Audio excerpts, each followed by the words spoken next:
and Planning. Appreciate everyone being here. Please be advised that this meeting is being broadcast over the internet. We get to warn that to everybody, seems like every single meeting that we have, but I guess it means we've got to behave. So agenda item 2 is consideration of approval of the minutes from the September 24th, 2014 committee meeting. Any questions or discussion for the minutes? Move approval. Have a motion? Second. And a second. All in favor of the motion say aye. Aye. Opposed, same sign. Passes. Agenda item 3 is consideration of approval of the consent calendar. Agenda 5B, the facilities audit report, and item 5F1, the rule on TEG, are on the consent calendar. Are there any agenda items that anyone wants to remove from the consent calendar? Anybody? All right. Then we'll have a motion to approve the consent calendar. Moved. And a second? And a second. All in favor say aye. Aye. Opposed? Thank you very much. Passes. Agenda item number 4 is public testimony on items relating to the Committee on Affordability, Accountability, and Planning. We do have public testimony for item 5F3. The testimony will be taken after the item has been presented to the committee. We're going to move that to that point. So agenda item 5A is consideration of adopting the Commissioner's recommendation to the committee relating to Texas Workforce Planning Study addressing the state's projected workforce needs for training and education. House Bill 1296, 83rd Texas Legislature regular session. The draft report was sent to you under separate cover. Charles Goldman with the RAND Corporation will provide an update. Charles, as always, welcome. Glad you're here. We were saying earlier that we're going to make you an honorary Texan for as many times as you've come. Well, thank you. But we're glad you're here. I'm honored to be with you again. And I have with us today Linda Head and Michael Bettersworth. Welcome to come up while I'm giving you my quick update. At your last committee meeting, we had a briefing and a discussion of the report. Since that time, we've circulated the report for public comment. We received 4 comments during the public comment period.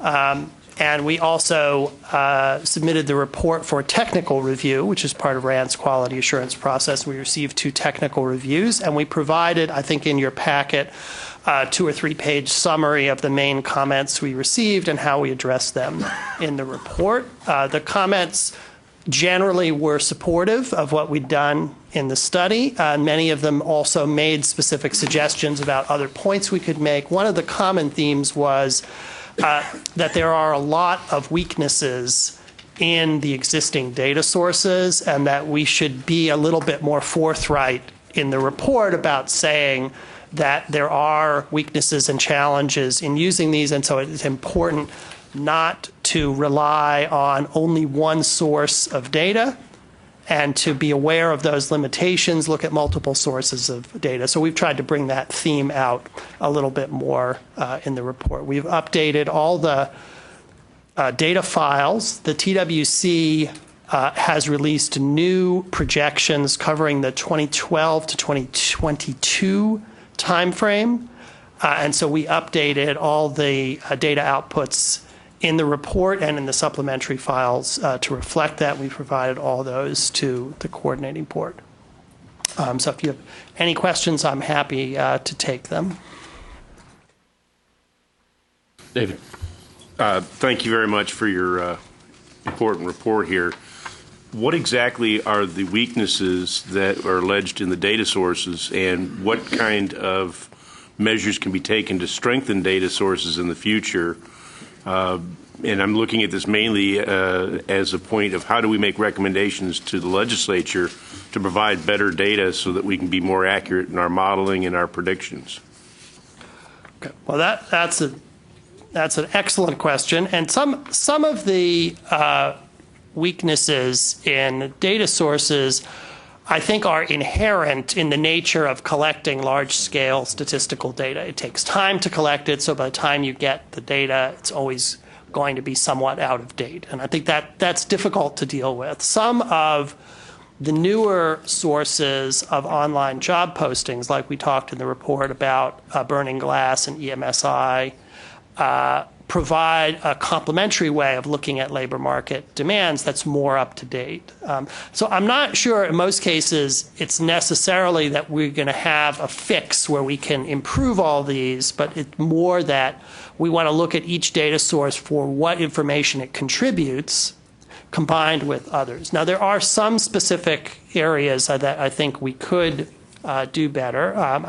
Coordinating board staff was just telling me that there's going to be a recommendation in the TWC sunset review that they begin collecting detailed information on occupations of workers as part of their data series. Because right now, when you get the primary unemployment records don't show you the occupation of the workers. You just find out about work location and maybe general industry. And so if that is implemented, that would significantly improve the information that would be available to look at labor market by occupation. Is there another state that does it better, or is this a pervasive problem just with the data and the modeling and dated data? For the most part, most of the states do things the same way. They're fairly common. I do understand. Susan Brown was just saying that there are some other states that have begun to move in this direction about getting better detail on occupation, and so that seems to be a trend that Texas could potentially pick up on. Are there any other questions of Charles? And let me go ahead and introduce, I apologize. Linda Head is the Associate Vice Chancellor of Workforce Education and Corporate Partnerships at Lone Star College System. And Michael Bettersworth is the Vice Chancellor, Chief Policy Officer, and Executive Director at Texas State Technical Colleges. And each will provide information on how their colleges are using the workforce data. So do y'all want to go ahead and move into that? Absolutely. Linda? And then let me just say this. After we vote on the draft report, Rex Peoples and Susan Brown will present the staff recommendations for discussion purposes only. These recommendations will be distributed for comment before the vote is taken at the January board meeting. So that's kind of the flow of what we'll have. So let y'all go ahead. Thank you. All right, I'm half Italian, so I have a hard time sitting and speaking at the same time. But you're free to jump up and move around. I can jump up, move my hands, as best I can. I'm honored to be here, and thank you, Charles, for inviting me to do so. We played a part in the. We were interviewed for the research that the Rand Corporation conducted, and we're happy to give our 2 cents on what we're doing at Lone Star, and have been for about 6 years.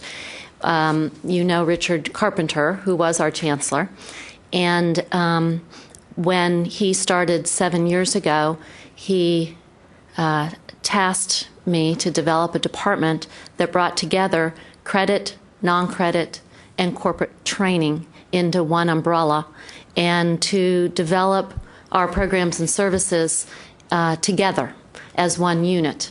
And I was a college professor at one point, an academic chair, dean, and then created a continuing education and then our corporate college, which is our corporate training area. And now I actually begged to have job placement reporting to us so we could help with that, because none of this is worth a flip if we don't get students jobs. So that's what we're going to talk about. If you're familiar with Lone Star College, we have 6 colleges with 6 college presidents.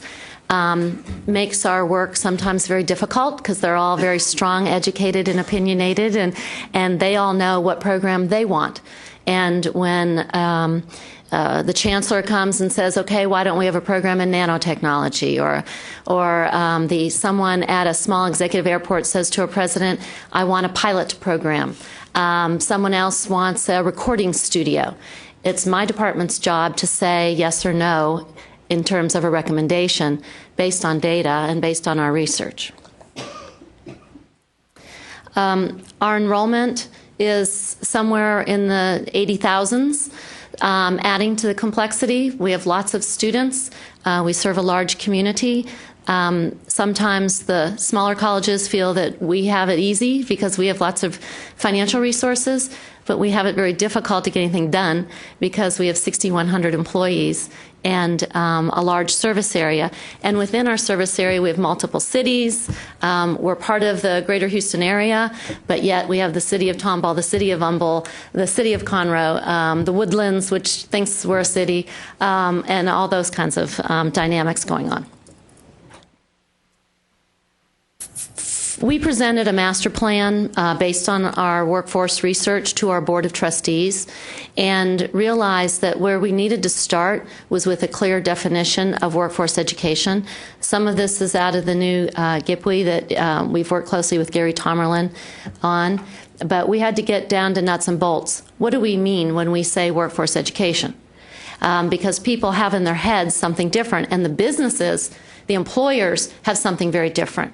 You talk to one person, they think it's workforce development is GED. Someone else thinks it's welding. So we had to explain terminology so we would all start at the same place. We use the high school term CTE for our non-credit fast-track certificates, which we have about 40 of them. Again, because it's all under one process, non-credit can't create a program of study without going through our workforce council, just like credit can't, just like corporate training has to determine their focus based on our data. Workforce education are our credit level 1, level 2 certs and AAS degrees. Corporate college is our customized training. The class will have students from one company versus open enrollment for anyone to join. And then, of course, industry certification tests and test prep. This is our process in a picture. It's taken us 6 years to develop a 110-page manual that describes our process for each of the 10 steps, and we have a form that everyone has to use along with it. And number 1 starts with program requests. Anyone can submit a program request. My next door neighbor, my husband, the college presidents, the deans, but the presidents have to sign off on the fact that from their colleges come these requests. And then System Office, which is me, our department also has our own list of programs to develop, and it's not just new programs, it's modification of our programs. So we are continuously modifying. Again, I was a professor. I was a dean over curriculum teams. We don't want to wait for an instructor to decide that information technology needs to be updated, because when we do that, it may or may not get updated in a way that is fast enough for the change in business and the technologies in business. The second part is the labor market analysis. Everything in the navy blue is research. So before we start creating programs, modeling programs, revising programs, doing anything, we together as a team are using research. We have a 50-member workforce council. Everyone thinks we're nuts to start it with 50 people, but we had to have good faculty representation. So we have 30 faculty on this workforce council, and then we have every other department: marketing, grants, student services, of course, academic affairs, small business development center, corporate training, continuing ed, all, and 12 deans, 8 deans on this council.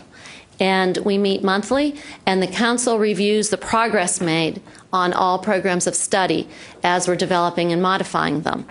Most recently, coming to the we've had diesel technology. We're working right now on process technology. And who would think that Lone Star, which is more on the central and north side of town, would be worrying about putting employees into the ExxonMobil plant in Baytown? But ExxonMobil needs all of us in the Gulf Coast area to develop their workforce because the needs are so huge. So we are proposing a process technology program. Every month we have programs, either major modifications or new. And major modification is change more than 25% to the program. We also then have intense focus groups. We bring high-level people. We've clustered our programs of study into focus groups into 4 different areas: accounting and business, computer information technology, energy and manufacturing, healthcare. And we bring them together at a high level to talk about jobs. But before we do that, we pull the research. And as Charles mentioned, we use Burning Glass to get real-time labor market analysis. We've been working with this company. I don't get any kickback from them. I'm not a salesperson for them. But we've been using this tool for about 4 years now. And we were actually a beta for them. They came out of Jobs for the Future, if you're familiar with them. Because we needed real-time today. Where are the jobs today? And more than that, we needed to have some more detailed information. I'm going to show you in just a minute. We also use EMSI data because they sometimes pull some different types of information. And of course, Rich Frischel is a good professional friend, and we use TWC data and Department of Labor, because just one data source is not enough, because you're going to get a little bit different picture from each. Then we pull together that focus group. Then we get down into something that used to be called a PCAL. And a gentleman that passed away a couple of years ago that worked at Richland College was in the armed services as a trainer and program developer. And he taught all of us a process where you can get down into the real tasks: technical skills, soft skills, equipment needs, and it doesn't take as long as a DACM. We threw DACM out about 7 years ago. And it's just too slow and cumbersome, and you don't get the level of detail that we need to really develop curriculum in a fast, consistent way. And then we have a business plan. We submitted 2 business plans we presented to our Chancellor's Cabinet last week. And the business plan is very comprehensive. We give a true financial picture.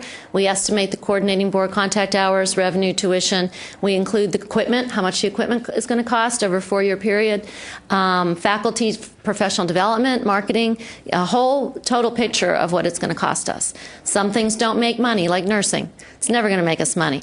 But we give the picture to show that it's never going to cover its costs, ever.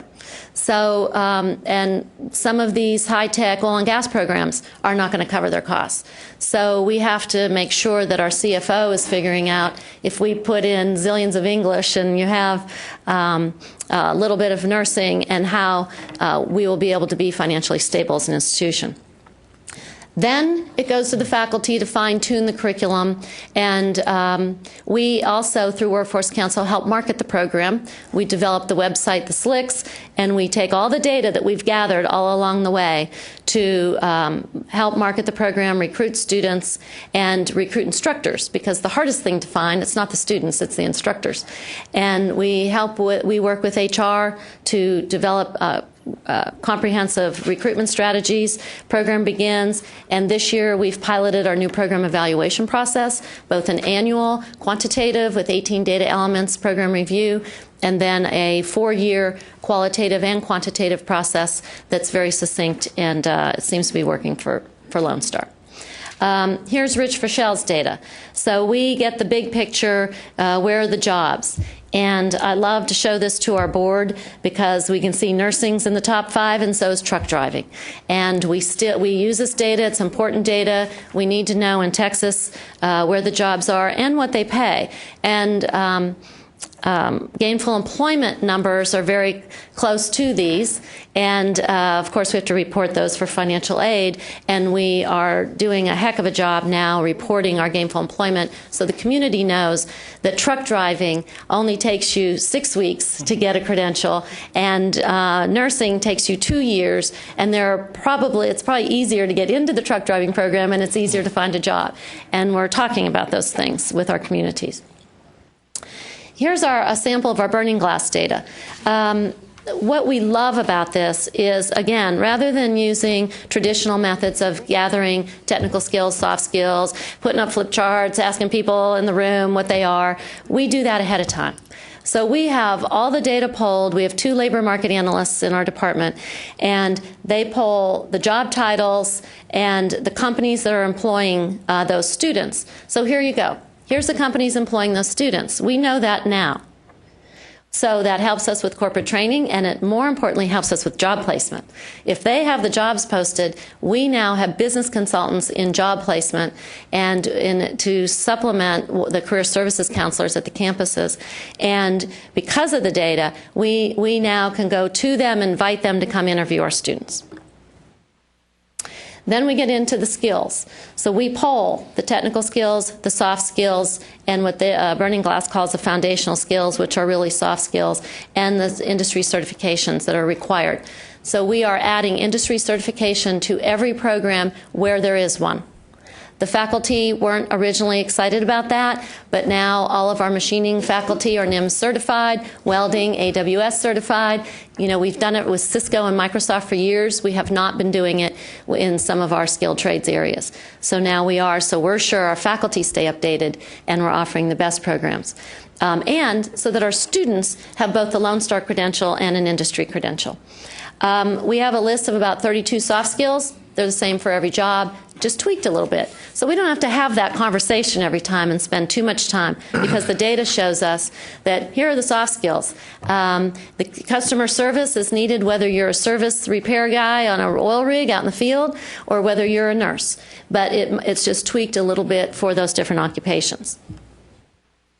We've also, of course, have high-level advisory councils for the chancellor, because we need the buy-in from the executives at the top. So now that Burning Glass and others have given us the companies, we seek them out. We develop high-level advisory councils, because we don't want to just have the 5 or 6 that show up sometimes at our program advisory councils. We need the big dogs.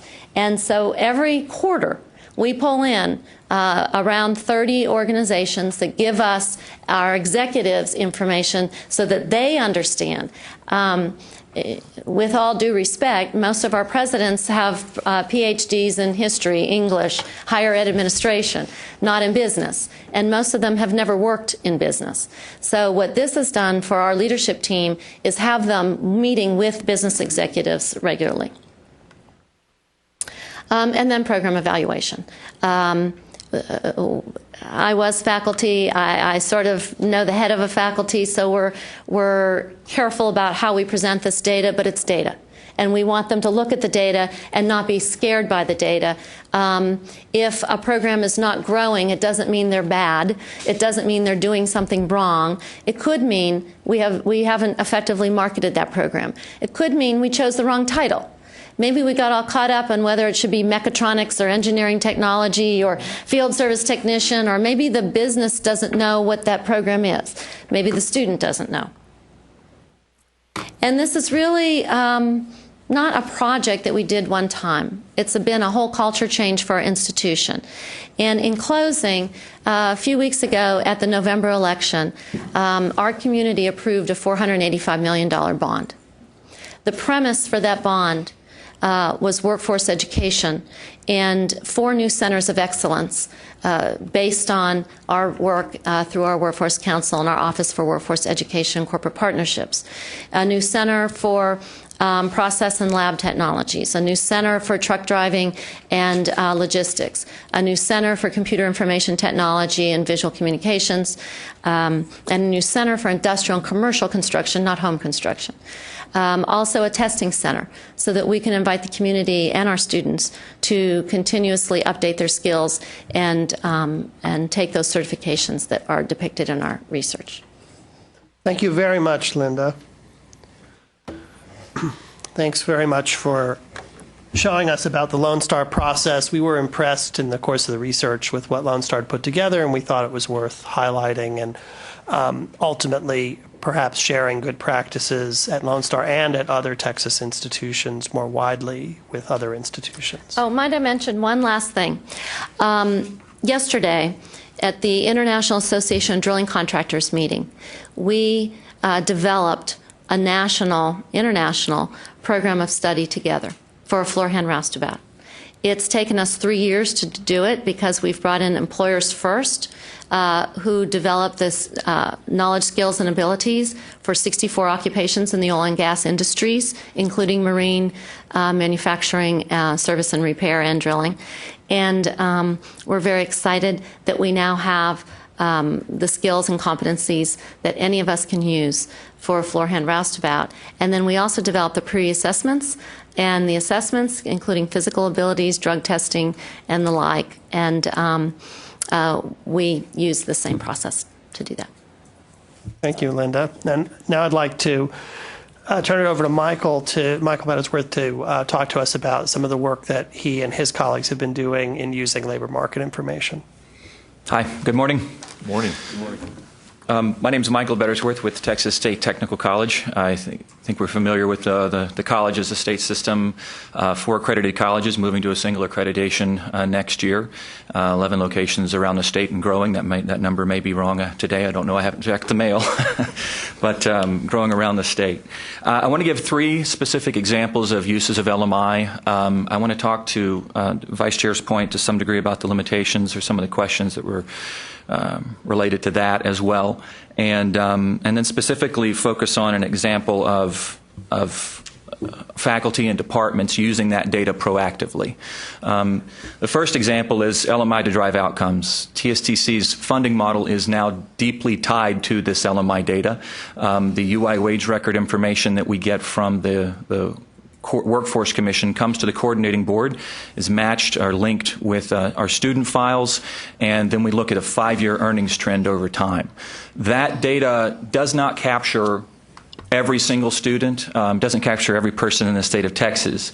You have to be working at the company that has a certain number of people before you have to pay UI insurance. So what this gives us is a really solid estimation, a good trajectory of where we're moving in what direction. That UI data drives just under 38% of our overall funding. It's our largest, our A&I portion of that. So there's a large motivation, 1, to pay attention to that data, and 2, to make certain that we can get it as accurate as possible, as accurate as we can. The biggest impact on the college largely has been culture. Focusing on the LMI output data rather than focusing first and foremost on enrollment has caused everyone in the institution, from our program chairs, placement, recruiting, marketing, to really ask the question first and foremost, where is the market demand? The most important factor in the LMI data would be, is there sufficient job demand in the market? And we'll get into a couple of examples of those in a second. This is looking at using the LMI data to look at the first-year combined earnings of our graduating cohorts over from 2009 to 2012. And we've seen a fairly significant increase in the earnings. Now, to be fair, this is also reflective of a larger increase in output of our students over that time. But the average earnings per students have gone up. So we're producing more placements, a higher degree of placement rate, and a higher degree of average earnings per students. So those are the kind of trends that we want to see.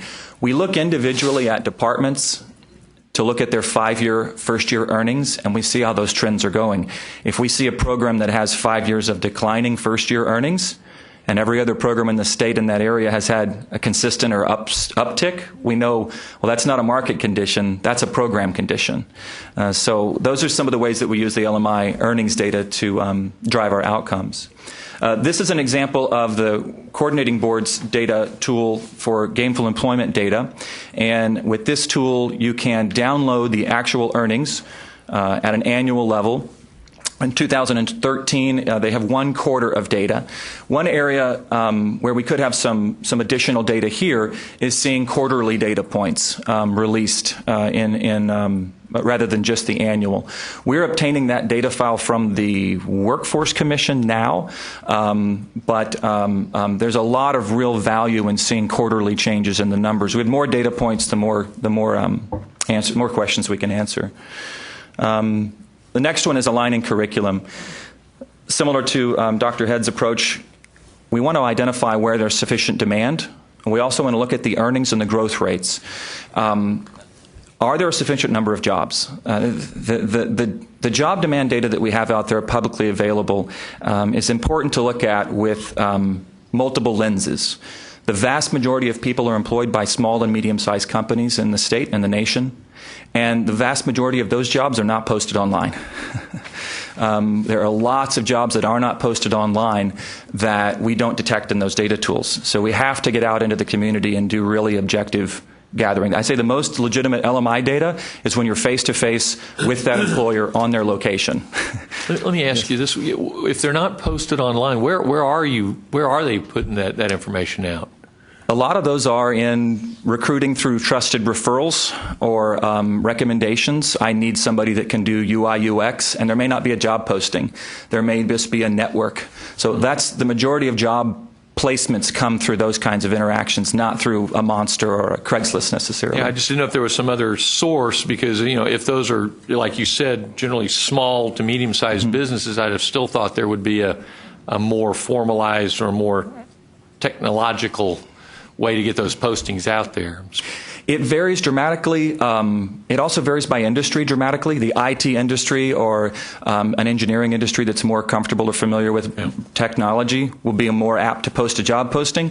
One that's working in a less technologically advanced field that doesn't use browsers on a daily basis will be less inclined to. And would you back up a little bit? And what exactly is LMI? Sorry. Labor market information. Apologize. So labor market information is a broad body of data points from the Department of Labor or Texas Workforce Commission. Sorry for that. I've been doing this a long time, so I use some jargon.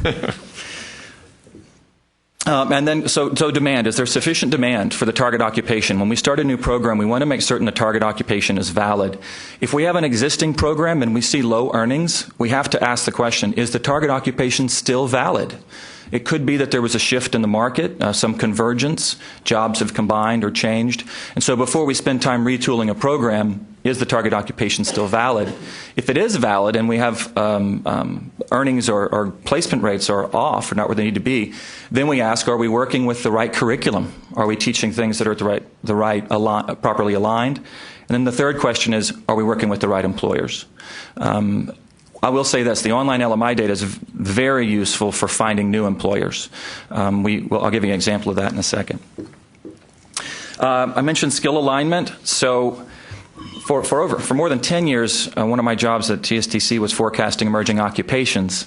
And over that time, it became obvious that SOC codes, which are part of the LMI, it's what the Department of Labor and our friend Rich Rochelle, recently retired from the Workforce Commission, uses to do job projections. Everything lives in what's called a SOC code. I'm a post-secondary administrator, according to the Department of Labor. But there are big gaps. For example, there is not a SOC code for a helicopter pilot. They're just lumped in with commercial pilots. There is not a SOC code for an instrumentation technician, some of the highest paying technical jobs we have in the state. So there is no LMI data that gives us a projection of the demand in those areas. So that's an example of the nuances in these data sources that if I produce a chart based just solely on LMI data, we will completely miss those nuances. We had to approve a helicopter program recently. We just started a new helicopter pilot training program. The average age of helicopter pilots is in the 50s, and there are few programs. They're very expensive for the most part, so we had to acquire a number. Helicopters are not cheap. And so we did that program, but we had a hard time justifying it with any data. We had to go into the field, find the employers, and talk to them to get actual face-to-face estimates. The skill alignment at that point, though, is a really critical topic. If we have a right target occupation, am I teaching the right skills? Well, we've partnered with the Workforce Commission and Coordinating Board with a project to analyze skills of job postings and of curriculum, getting out of the SOC code, out of the job title, and into the actual DNA of skills so that we can do much more granular alignment. One quick example of that. Boeing and Lockheed, both in the same geographic region, the Dallas general area. Boeing, of course, focuses more on, well, a lot of areas, but one of their key areas is rotary aircraft, helicopters. Lockheed, F-35, F-16 as well, a bunch of others as well.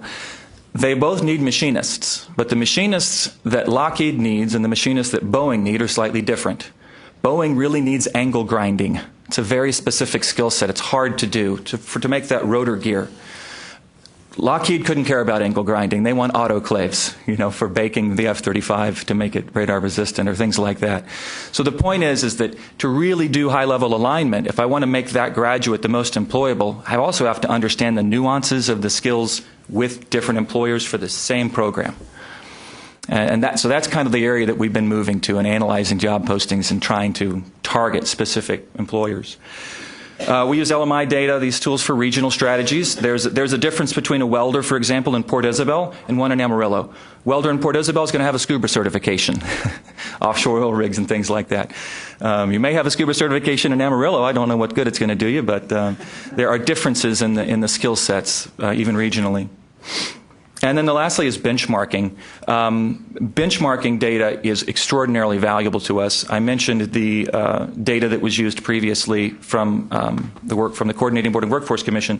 We've launched a website called c4eo.org. On this tool, on this website, there's actually an animation that plays. I don't know if on your mouse you can move the mouse and see if that clip will play. Looks like there's an arrow. If it doesn't, nope, okay, that's fine. So that site provides first-year earnings, 5-year earning comparisons for every public higher education institution in the state by degree or award level, award type. And so we built that tool for our own internal use for benchmarking. It's based on the Coordinating Board and Workforce Commission data, but it makes it really accessible to see trending information, trending data. Our general approach is that I have never met a faculty member that did not want their students to be the most employable and succeed the most. But what they may not have is all the information.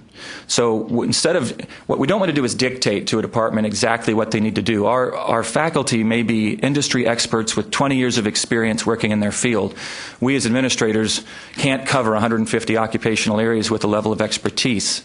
So what we want to do is trust that department chair, provide them with supporting data to make informed decisions, and then we want to look at benchmarking outcomes and see if you're on target.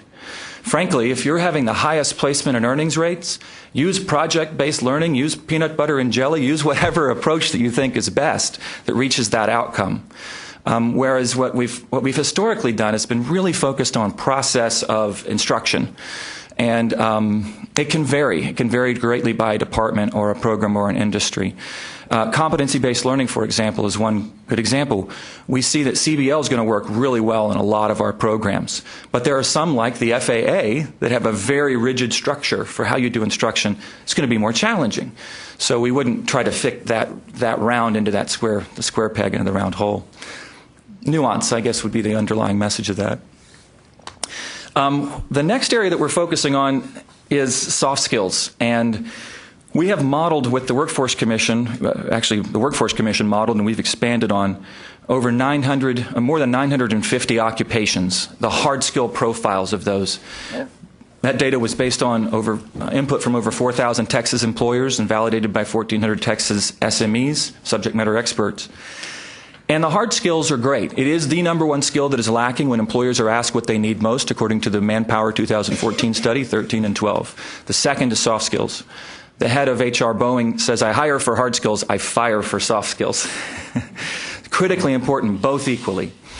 So what we've now done is we've attached soft skills with the workforce support from the Workforce Commission to more than 950 occupations.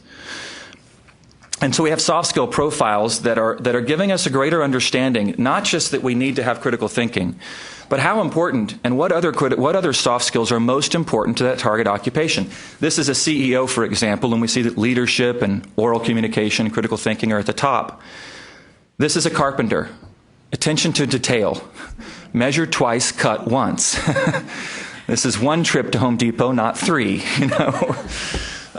So what we're trying to do, again, is be more overt about understanding the relationships of the hard skills and the soft skills so that we can teach and assess those more clearly. We think that showing a profile to a potential employer of someone's level of mastery of all of those hard skills is great. But if we can also show them examples of their level of mastery of their soft skills, even better. So we get that information using LMI data, job postings, and then survey validation. The last example is to work smarter. I mentioned moving towards competency-based education. The core of that is focusing on the core skills, sequencing those in a logical manner. We do package them back out for articulation. We're just getting started on that still. Serving our students' needs is the core purpose of that. I'll give one anecdotal example of this. This was in our East Texas location, and we had a student walk in that wanted to be a welder. And in the course of the interview, it was determined that the person had actually been in prison for about 7 years, nonviolent offender, but they'd served some prison time. So immediately that limits some of the occupations that this person will be eligible for. We know that in the wind industry, for example, it's just a non-starter. And a few other fields. In the course of the interview, we asked, well, what did you do while you were in prison? He says, well, I welded. Well, how well can you weld? I didn't have much else to do. I think I'm pretty good. So in that example, what we would have done typically is had you take Accuplacer or some test to determine if you were remedial or not. Once you were determined in likelihood to be remedial, we would schedule those semesters. Your chances of completion rates, although at that location is some of the highest completion rates in the state, are low. And instead what we did is walk that student into a laboratory with a faculty member, expert, and go down the list of competencies, record the level of mastery in 1 week, and turn out a piece of paper, not a certificate, not a degree, that said, we certify that this person knows these competencies. And they got a job almost just under $100,000 with 1 week of just validation of competencies in a Houston oil and gas company. So they were never an enrollee, by the way. If they had enrolled, they would have looked like a dropout. But they were a successful placement. Now, interestingly, they would never be counted in our funding model because they have to take at least 9 semester credit hours. We would hope with prior learning assessment and more thinking outside of the rigid structures of a semester approach that we could start to operationalize some of those kinds of solutions individual to that student. Completely outside of the normal way of thinking, though. What is most important to our mission is economic development for the state, for the student. And so what is the most important thing to do in that point? Connect them with the job. So if we can validate competencies quickly, how much do we care about that degree? Now, I will say this. We want to back end those credits back towards a degree when later that person decides they want to get a degree. But in the immediate time, connecting them with employment will prevent them from maybe returning back to prison. Changing understanding. Yes? So do you have veterans coming to you with the same sort of abilities and need for a job, and you can verify those skills like that? Yes, we have veterans centers at each of our 4 colleges, and we employ a number of colonels from the Air Force and even a chief from the Army, which is the highest, that's the highest enlisted rank, that are really passionate about veterans. Right. So that gets into prior learning assessment. How quickly can we turn an MOS into credits? Mm-hmm. And our historic structure is so focused resource-wise, lab scheduling, faculty, on a semester-based system that it makes it really resource-intensive to have a separate prior learning assessment capability. Right. Our hope is that we can unpack some of those things with a competency-based approach, that the funding model will enable us to focus on core value rather than process. Love that. And that's going to take some time, but that's the general strategy. That should be our goal. You're right. And ultimately, it's about finding people and placing them and getting them in jobs. Yeah. Yeah. Right. Or fulfilling student intent would be another one as well. If a student's intent is to transfer, or a student intent is to, and that intent changes over time also. So to be sensitive that today you may think that you want to just come in and get validated to get a welding job, but a year from now you may want to get another degree, or so all of those things are part of that. But in the meantime, you can feed your family while you're in school. Right. To that point, one of the things that we've become more aggressive with is looking for companies that have solid progression plans for their employees. We want to place students that have really good progression plans and have tuition reimbursement. Before we didn't look at that. We did to some degree.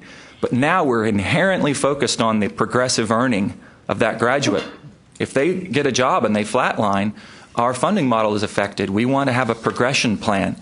So I'll give you an example here in a second. This is about how we engage industry differently. And I'll tell a personal story. This is Edgar Padilla. Edgar Padilla is the Director of Career Services at the time for our Waco campus, now for the state with TSTC. Historically, when we would do job fairs, we would advertise, we're having a job fair on March 13th, please show up to industry. And we would get industry that needed to hire. We would get some colleges that were recruiting students for transfer. We would get some staffing agencies that maybe didn't have the most attractive jobs for our students. And then the seats would fill up. Well, instead, Edgar used some of these real-time tools that were mentioned to identify employers that were actively hiring, specifically in the areas for which he had students, that career fair, who had the highest pay, who had progression plans, and he did an invite-only career fair, and industry had to pay to be there. They had to sponsor the career fair, which would cover the cost and go towards scholarships. His only complaint was that he didn't charge enough. So that's an example of, we didn't come up with that at a central administration, giving those tools to individuals and then placing clear metrics on what the expectation is. We see different kinds of innovation happening around the organization that we couldn't have thought of. That's a good one. So at a career fair like that, which is different, so the results of placement, were they substantively higher, or could you measure that from a more standard type of career fair? So that's a great question. The data points that we rely on for objective earnings and placement data are these UI data that we were talking about, and we have an over 1 year delay to get that data. That's how long it takes for that to be not at a cohort level. They need to give them time to get a job placement. We collect the data. All the colleges, I think, do you do the 116? Yeah. Right. So, and we also do the very focused, targeted. It's not really a job fair anymore. Right. Invite. So the 116 is a report that we have to provide to the coordinating board on earnings and placement data. That data is self-collected by the individual department. So in order for that data to be more, I guess, broadly adopted, things like audits or checks to make certain that it's there is required. And this is very labor intensive. The Workforce Commission had a very large staff at one point that would do follow-ups and really put a lot of statistical certainty into it. As a college, we would love to have greater transparency and data like that to put it to work. As a state, it would take some resources for any agency to be able to provide that more directly. So that would be my answer to that. We do surveys and follow-ups, and a lot of you can go to a department chair and ask them, give me where every one of your students is right now from the last, and they know inherently, and we report that data in the 116. But we don't use that for our state reporting or third-party references without it having the real third-party validation and checking. And I agree with that. So I think we'd love to see more support for that data being validated. It's a good accountability measure.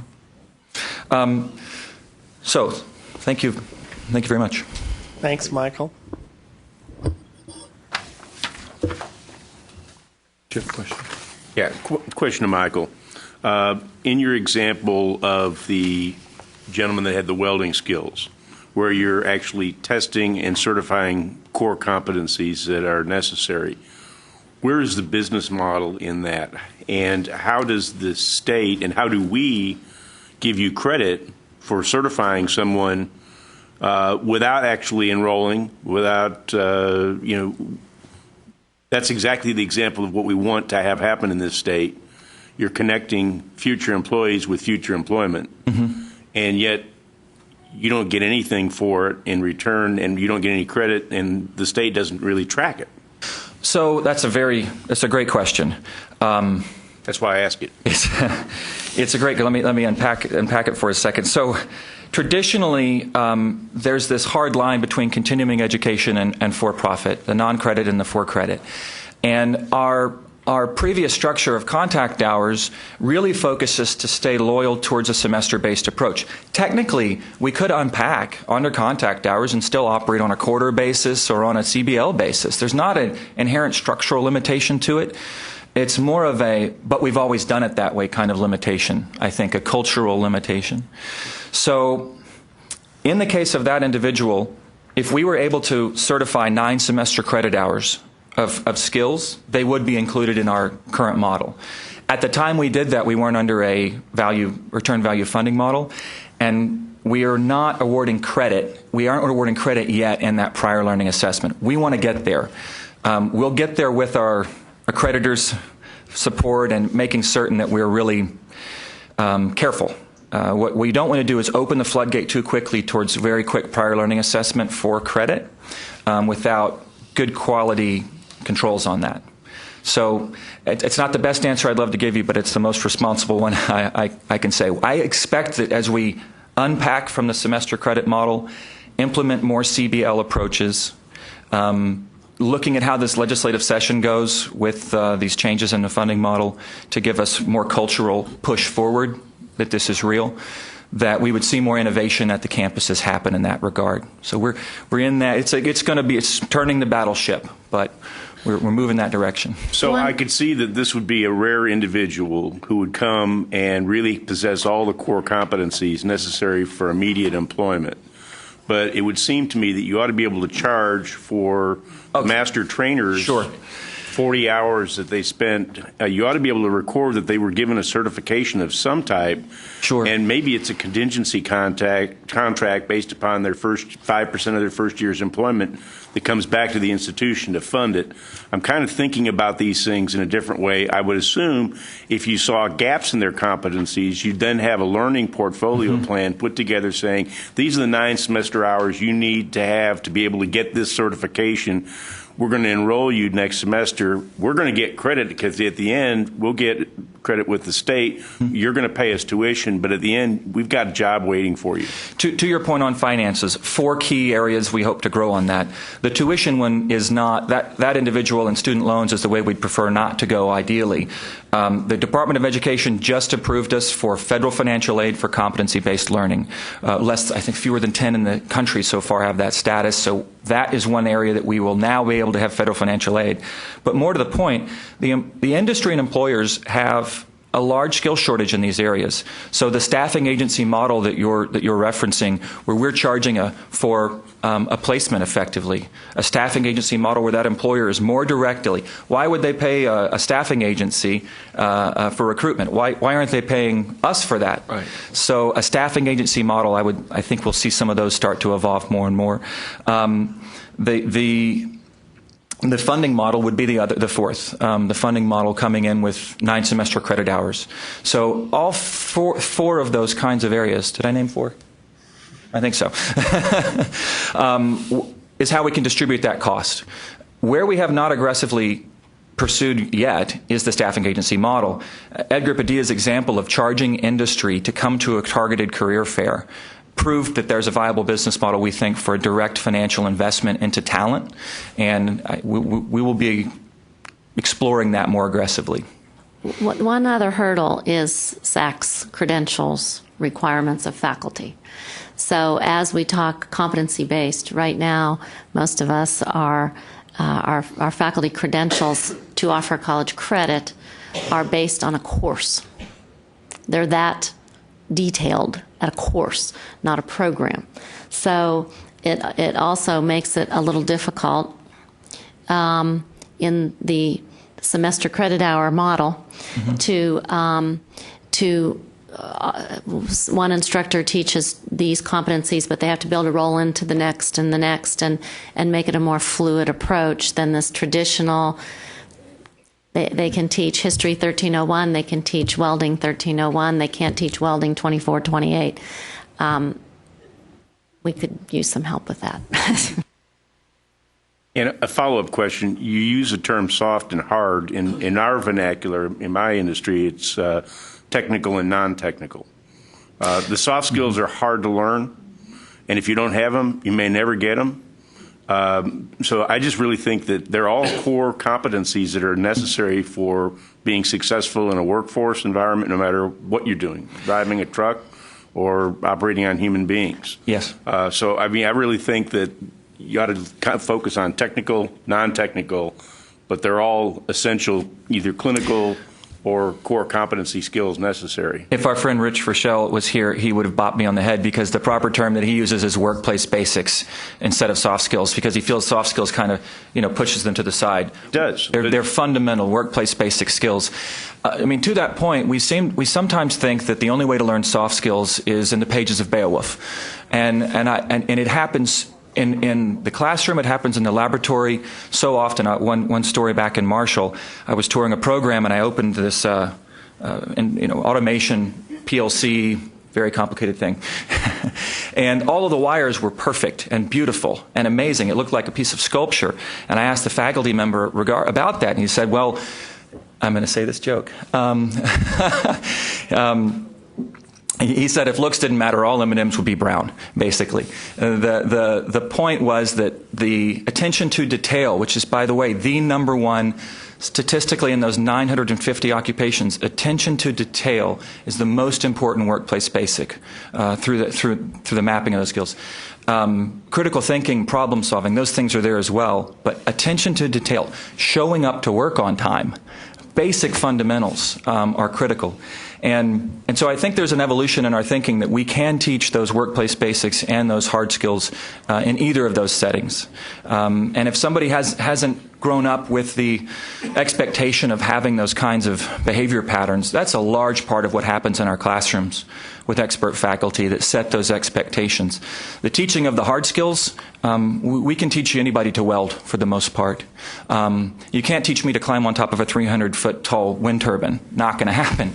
But the soft skill components, those are the things that we really focus half, if not the majority of our time, I think, on in the classroom.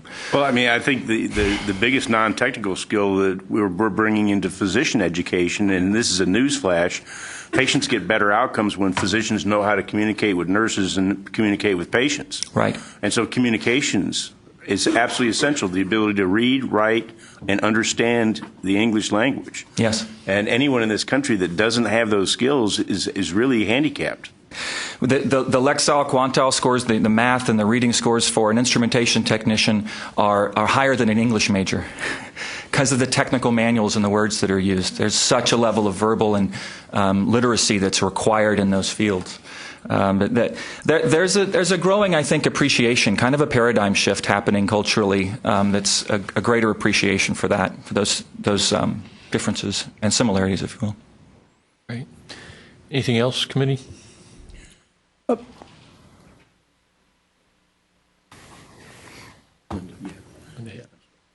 So, Linda, I had a question. I've not seen this burning glass data before. Is that a proprietary company that does that? Yes, it is. I mean, this is the type of things that really should be part of our Gen TX. Are we linking those? I mean, this is really some dynamite data here. And what are you doing in your community to get down to the middle school and early high school level to get those students to have that persistence to push through, to get that degree, the diploma, so that they can then come to your college and get one of these jobs? Well, with House Bill 5, we're working very closely with our high schools, and we went through an RFP process a few months ago, and we are using burning glass as our tool for students to look at to help determine their major. So it's not just, it started as a labor market analytics tool we used for program development, but now we're using it also, we have another committee of advisors that includes the high school CTE directors, and we presented at the regional conference actually a few weeks ago in Houston of CTE directors, and to share that information so their students and the parents can see it. So when they want their kid to be a doctor or a lawyer, they might also consider truck driving at $38,000 and see some of the salaries and the speed at which you can get educated and trained to get there. Middle school, we don't have a comprehensive program, but again, high school, we have a cool model where National Oil Varco is paying for high school kids to go through CTE program at the community college their senior year of high school. So they are awarded high school credit and college credit in welding and machining. Because the high school didn't have these programs and they didn't have the labs, and the parents were sold on the idea, especially CNC machining, what a great job for a man or a woman, and are putting them through. I recently am in a women's organization that gives scholarships to high school girls that have children, and as we interviewed these high school girls, every single one of them, 12 of them, when you asked them what their major field of study was going to be, was nursing. and none of them had the grades to get into a nursing program. And so a lot of our work is educating the high school counselors and the middle school counselors and our own advisors who don't really understand and know these different occupations, what they are, the work environments, how fabulous, how a woman can sit on a stool and run a CNC machine. It's not a manual labor job from the days when my dad ran a machine shop, a tool and die shop in Erie, Pennsylvania. It's so that same information is being used for advising. So are your industry partners, are they offering internships so that the 9th and 10th graders can come into the workplace and see what they're doing and really kind of catch the fire? My concern is that, yeah, my mom wants me to be a doctor or a lawyer, or my dad wants me to be a nurse, but maybe there's something else that when I see that, I'm going to actually study math and complete the course of study to get my diploma so I can go do that job. I've spent a lot of time in the last 5 years personally in oil and gas, drilling and production, and manufacturing, supporting oil and gas. Because of safety requirements, it's very difficult to get tours and internships in the traditional sense. In job placement, we're shying away from using the term co-op or internship, and we're just saying a part-time temporary job. And we're trying to get our employers to hire part-time temporary employees that are our students, not waiting to the end for this one grand semester. I had internships in undergrad and graduate school, at the end where you get some project or something that you work on, and that's an internship. But that they hire our students throughout, after a first set of competencies, as a part-time temp. And also, we're building, as part of our bond, I forgot to mention, a drilling rig training center. We bought 18 acres of land in the Tomball area. We are, the plan is to have the drilling rig training center so the community can also see it. It's not just for our students. It's so you have a show and tell.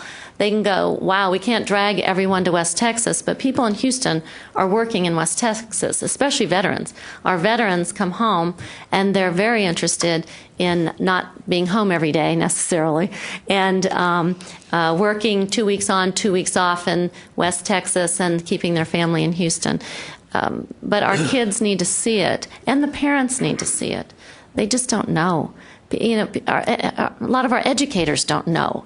They don't know. If you ask most of the folks in our college system, what does a petroleum data technician do? They don't know. They don't know what a field service technician does versus an industrial maintenance technician. So a lot of it's just information, but we want the show and tell. So we're building it, and employers are helping to fund it. So that's where the employer helps. Anything else, Charles? I just wanted to add a quick note to Dr. Teuscher's comment. We were talking earlier about how to improve data sources that are available. It occurs to me that we also sometimes need to make sure that useful data sources are not degraded. And currently, the U.S. Census Bureau has proposed to eliminate a very useful data field on the American Community Survey, which collects the field of degree for bachelor's holders, which we used quite a bit in this project. We've delivered to the coordinating board a set of data files that maps for the Texas population for every occupation that has bachelor's holders what field they got their degree in, and vice versa. For every field of study, what are the occupations that people in that field are currently holding. And we think that that's useful information, both for purposes like our colleagues have talked about at the institutional level, also for educating students. And the Census Bureau is proposing to eliminate that. There's a public comment period that's going on this month. They've already received quite a lot of feedback, and I think that the coordinating board is going to submit a letter. We're going to also submit one from RAND to say, please don't eliminate this useful field. Commissioner, is that true? Deputy Commissioners? I think right? Susan There's a letter. Brown's shaking her head. We're working on Hopefully it. so. We're working on a letter for the commissioner. We have public You just need you to sign it. Sign here. Sign here, yeah. All right, so I do believe that we need a motion to accept the proof. We have a motion. Second. All in favor of the motion, say aye. Aye. Opposed? Great. So thank you for that. Now I understand we'll have Susan Brown and Rex Peoples will come up to present the staff recommendations, and this is for discussion purposes only. And these recommendations will be distributed to the January board meeting.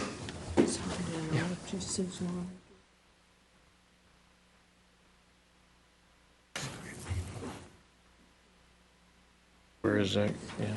It's 5T? after the live. He's the clicker. Okay. All right. I'll start with the clicker. Right here is what we need.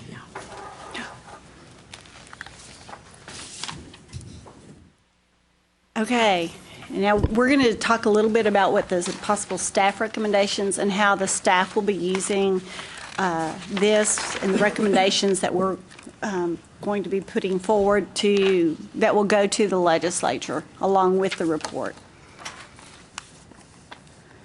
This goes over a little bit about what HB 1296 asks us to do, looking at workforce needs and updating those. You heard about the TWC projections that have just been updated and how hard it is to translate the types of jobs available to the actual degrees that are needed. You heard from two of our technical, on the technical side, how there's a little closer to a one-to-one. What do you do about the bachelor's degree in English? How do you translate? Because you have those people that can get jobs in virtually anywhere. There's tech writers, and they're hired all over. There's communication specialists, they're hired all over, not necessarily showing up as a job in communications. So that's one of the difficulties we've had. So Rand developed this planning tool that we'll be showing you, and it's basically a starting point. It is not, you plug the numbers in and you get the answer out the other end. As we talked about, you need a lot of local intervention and information. So what we'll be doing is looking at analysis, looking at the data sources, looking at that sort of thing, and putting the information out on the website. Providing some guidance. We're proposing that we will develop a website that will pull a whole lot of these different data sources together in one place so that institutions can go to one place. We'll be integrating it into our regional plan that you've seen just at the last board meeting, and highlighting some of these best practices, how other institutions are using the information. In terms of program review that we conduct, we'd also like to try to make sure that all program proposals are referencing common sources of information, which they do a lot now in terms of Texas Workforce Commission data or Bureau of Labor statistics data. But we'd also like to make sure that all programs are referencing common sources of information so that we have some consistency across the board, and that we have a common reference point for trying to determine workforce demand, but we also don't want to preclude other sources of data that institutions may have available to them. But if they want to use alternate sources of data, we'd like for them to justify why they want to use those alternate sources and demonstrate to us that they're at least as valid as other sources are and reliable sources of information. And that may also include, by the way, local sources of information that may not be available at a statewide or a nationwide level, but they may have at a local or a regional level to use as well. And then they should also consider more what the slide refers to as multiple sources of production to meet identified needs. And what this really goes to is to take a careful look at the capacity issue. One of the problems that we face in trying to review these proposals is that an institution or a system will look at these demands and workforce needs from the point of view of they will supply all of them across the state of Texas. But part of what we're responsible for is making sure that we also look at the capacity. What is it that other institutions can do, and what are they supplying? And so that last bullet actually refers to the notion of also having institutions make sure that they, along with coordinating board staff, are also really looking at this issue of capacity, both in terms of location, but also in terms of modes of delivery. As you remember, one of the previous reports, really from the RAND Corporation, really made the strong argument that one of the things that we really need to be looking at is can programs be delivered on a statewide basis by online education? Do they also require hybrid, which may require a more regional approach, or are they really programs that dictate face-to-face? And so those issues of capacity also need to be carefully looked at as well. Yeah. But there are also some challenges in determining program need that we're hopeful that a lot of the frameworks will help us with. Charles really mentioned earlier this whole issue about trying to match program needs and workforce needs to the programs and occupations to the program. And it's not always clear. Oftentimes there's more of a one-to-one correspondence, but oftentimes there's just the information that we get is on an industry-wide level that may employ a lot of different occupations. And there are a lot of occupations that go across a number of industries as well. So some of these tools that you've already talked about, both from Linda Head and from Michael Bettersworth, also try to get at this issue too of how do you better identify and make a match between the program that the institution is offering and the actual occupations that are available out there. One of the other big issues is that emerging fields and how to try to identify what's going to be the occupations of the future. And there's really two aspects to this. One is that oftentimes we don't know what occupations will exist 10 years from now. And I think this is where the soft skills, non-technical skills really play a big part in helping students adapt to those things. But the other is that even though there may be a clearly demonstrated need for a program today, is there a clear, what is that demand going to look like 4 years from now or 2 years from now when those individuals graduate from those programs, and what can we do to try to get ourselves a better picture of what is the need going to be when we actually have graduates, not what is the need today when we're starting a program. And that's difficult. And the level of program need is often not precise. For a lot of fields, you can get some pretty good industry data, you can get some good occupational data, but what is unclear often is at what level do you need folks. And when I say level, I mean at a bachelor's, a master's, or a doctoral level. And at what level do you need people? Is that demand really mostly for bachelor's degrees? Is that demand primarily for master's degrees? And that is oftentimes very, very difficult to discern. And then lastly, one of the things that we also want to make sure that programs look at, and they do now, and we want to try to strengthen this as much as we can, is there may be a need for something, but do we have enough students to actually develop a strong program? And what that really goes to is what do we need to do then to back up perhaps in our educational system to make sure that we have the students that we need to have a strong program. And this probably is most apparent in STEM programs. Do we need more engineers? Well, maybe we do, but do we have enough students who are qualified to go into engineering programs to fill that need? And then what do we need to do to make sure that we have enough qualified students? Interesting point was raised earlier about the students who all wanted to be nurses, but none of which had the grades to do so. So what do we have to do to make sure that we have enough students with the appropriate prior training and learning to be qualified to enter into those programs? This is a statewide example of the matrix that RAND has developed. They've also developed this at each of the regional levels. It shows on the left-hand side the demand for those different occupations, and obviously these are at high-level occupations, and the supply across the top. As you can see, there's a whole lot of uncertain. And so that's one of the areas. If you have a low demand and a low supply, you're probably okay. If you have a high demand and a high supply, you may or may not be okay. You may need even a higher supply. You have that middle area where you got a medium demand and a medium supply or low supply, where you really need to do additional work and really go in and do some of that in-depth review of what's available, and that's where you get into more of the nuances that have already been talked about.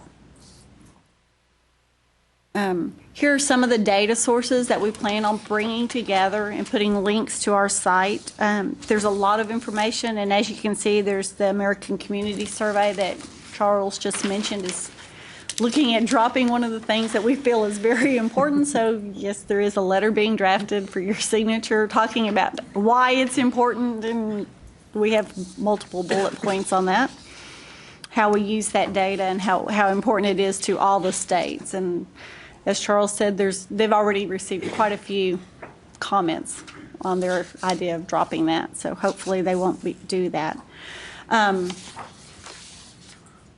We are going to be continuing working with TWC very closely on these things. Also with TEA, as Rex mentioned, we need to look at not only the what we need from higher ed, but do we have the students coming through K-12 to fulfill, that have the skills to get them prepared for higher ed. And then we're actually the coordinating board staff is going to be doing a testing of EMSI in the next few weeks, looking at the type of data provided, and then maybe possibly trying to negotiate some type of a bulk subscription for those small institutions that don't have the resources to subscribe to it. Maybe we can get the rate down for everybody if we do a statewide look at that. Not necessarily with EMSI, but also, would put out something for all the agency or all the for-profit type companies that are doing that type of work, and to see what we can do to maybe help some of those smaller institutions have access to the same data. One of the things that was raised in the report was considering a database of degree program capacity, because right now we know how many students are enrolled at an institution. We don't know what necessarily their capacity to grow is. And this would be very helpful for the program side, is to get that information. And also for institutions that are considering developing a new program, they don't know, the college down the street or the university across the, region might be able to boost their enrollment very easily by adding 1 or 2 faculty and cover the entire need.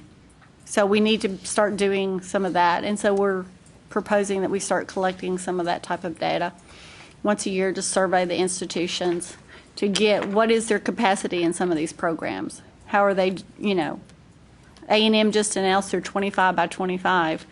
So that's a huge number of engineers. What is that going to do to everybody else? So those are just the recommendations that will be forward. We'll be putting those out for public comment and getting information back from the schools. I have a question. No. Are you going to share cost with another agency on this, since there will be really others using this website a lot, TWC or any other agency that might partner with us on this? This won't be a cheap build, I don't think. Oh, you're talking about cost for the of the website, statewide? yeah. Oh, the website. We will be linking to their data. Okay. So it will be Within ours? Within our website. We would be linking to their already existing websites. So if they're really interested in one area, the TWC data, they can go there. We already have the gainful employment. We'll be pulling that gainful employment into our website. Are you going to merge any of the information and make it interactive, or? We actually have a website that we will be showing you shortly that's called Texas Cruise, where we do a lot of that type of thing. We look at by degree program, by institution, by level, what their wages are 1, 3, 5, 8, and 10 years out. So if I wanted to build a report and make the criteria fairly specific, I could do that, or I'd need to download everything and do it separately? Right now, you would need to download, and that's something we'll have to work with our IT. Well, it may be easier to do that, and Yeah. probably a lot cheaper. And we've actually, because we have all the student data and we get the UI wage record data, TWC actually funded the development of the Texas Cruise site, even though we're hosting it and we have Okay, all the so there student is some data. shared, So we yeah. are already doing a lot Okay. of sharing with TWC, and TEA is linking to that from their site. So. Commissioner. It's I'm very excited about the work that's being done in this area, and it's something that I've been pushing on, the whole idea of marketable skills and so forth. But I hope we recognize the limitations of what we're doing. Charles has pointed this out. Some of the prior slides indicated this. It's important to remember that any number of studies show that somewhere between 20 and 25% of the jobs that will be in high demand a generation from now, 15 or 20 years from now, don't exist today. It's also there are also any number of studies that show that the workers that are coming through the pipeline now will change careers on the average of 3 or 4 times during their work lifetimes. Not change jobs, change careers. And so it's important to recognize that there's a whole lot of indefiniteness about the work we're doing and about predicting what jobs will be in high demand and the kind of training that students will need to prepare for those jobs. And that's why I think it's real important to understand and to advocate for the idea that because there is still a great deal of uncertainty, what we have to advocate for young people, particularly in high schools, is that everybody needs to get a solid academic foundation. You know, you can't assume that, well, I'm going to go into this particular job field, so I don't need a lot of math. I'm going to become a carpenter, so I don't need a lot of English. We've got to make sure that everybody gets a solid academic foundation so that they're as nimble as they can be in terms of their work. I have one more thing. I want to announce that Gary Johnstone has given his resignation. So, and he was very important in this process. So, I just wanted everybody to thank him. And it's very sad for me.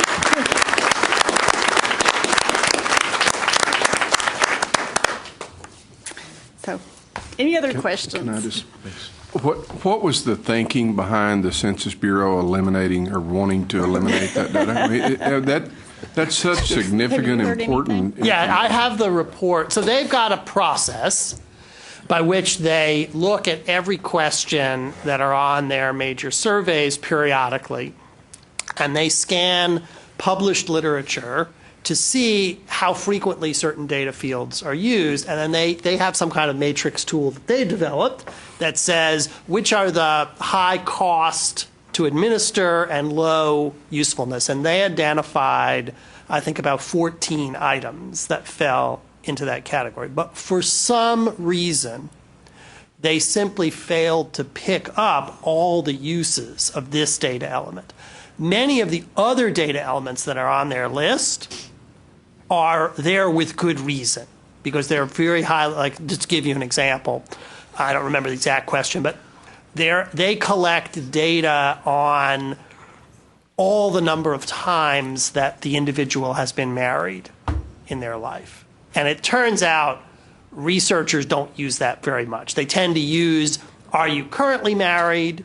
Were you ever married in the past, or something like that? But whether you were ever married 2 times or 3 times or 4 times doesn't show up in a lot of tabulations. But for some reason, when they did this process, they just failed to pick up on all the users. And it turns out, I mean, one of the reasons I actually think this is not going to be an issue, because the National Science Foundation runs a major congressionally mandated survey where they build the sampling frame using this question on field of degree, because they have to identify the population that has a science and engineering bachelor's degree and then sample within that population. And so they've actually turned in a letter that says, if you do this, we will have to run a custom data collection in order to populate our survey. That'll cost the federal government all these millions of dollars to do that. So in addition to all the academic uses and the policy uses.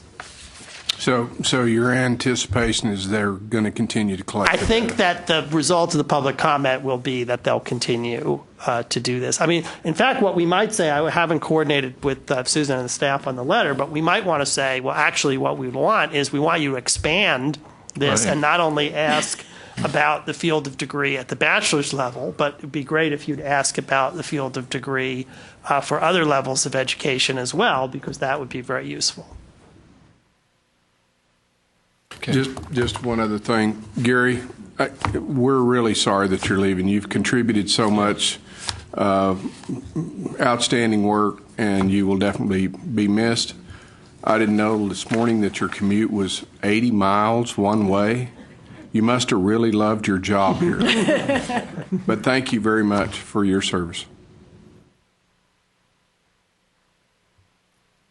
So that concludes the report. And once again, Charles, thank you for being here again. It's great to see you. And I did not get a chance to thank Linda Head and Michael Bettersworth for their input. It was really, I think I speak for the whole committee, it was great information. I really appreciate you bringing them here for them and them sharing with us what they're doing. It was a really good presentation.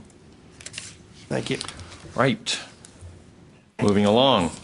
Agenda item 5B was on the consent calendar, and agenda item 5C is consideration of adopting the Commissioner's recommendation to the committee relating to approval of the enrollment forecast. Supplemental information was provided to the board last week and is also at our table. Susan Brown, Assistant Commissioner, Strategic Planning and Funding, will provide a presentation. And it's going to be very short because we're running a little bit behind. We do an enrollment forecast every 2 years because things change. It is used to say where we would be in the outer years if nothing changes. And that's a very important if nothing changes. So that is why we do it. We only use the information as baseline and it's for universities and community colleges and independent institutions. We don't do it for the health-related institutions because so much of their enrollment is driven by they can enroll X number of medical students, they can enroll X number of this, so theirs does not change a great deal. They are intentionally conservative. We use population projections done by the Texas State Data Center. We look at 5 years of historical trends by for each county, for each race and ethnicity, and for each institution by age groups. And we take those projections and we push them out using the Texas State Data Center population. We then use a non-resident factor over the past 5 years, and then we send it out for institutional comments. We get comments from and that's why it's a supplemental item, is because we actually gave them a December 1 deadline to make sure that they had plenty of time to look at the projections and see if they agreed with them. We did get some comments and we raised them, especially for A&M, who now says they're going to be up to 70,000 students, given their engineering program. Yes. These are the forecast by sector, and if you'll notice for the 2-year publics, between 2010 and 2015, the community colleges, the 2-year colleges, the enrollment dropped. So that is a big change from prior years. They've been going up and up and up, so that drop. We go out to 2025 this year. We've done these, like I said, every 2 years, and we actually have been relatively accurate at a statewide level. We are off some for individual institutions, and that's based on how their policies that they implement. And that's why we update it, because we want to see what the most recent trends are. So this is a little bit of a decline for from the 2020 that we had before, and that is reflected in the economy and the drop in the two-year college enrollment. As most everything else that we do, it varies by region. The 4 regions with the growth, and you can see even though we have just 3 colors, the ranges are very different. So the green is over 30,000 increase going out to 2025. The yellow is 4,000 to 6,000, and the blue is under 3,000. So the range between that green enrollment and the yellow and the blue is dramatic. Obviously, a lot of this is driven by population. These are the population growth areas of the state. This shows the 2-year in the universities, and even though the 2-year institutions dropped, their enrollment dropped for the last few years, they are still enrolling more, and we expect it to go up. You can also tell that the cycle for the 2-year colleges really is reflective of the economy. When the economy's doing good, their enrollment is usually a little flatter. When the economy goes down, people are going back for retraining. You'll see their enrollment growing up dramatically. As you can see back in 2009, 2010, their enrollment grew considerably.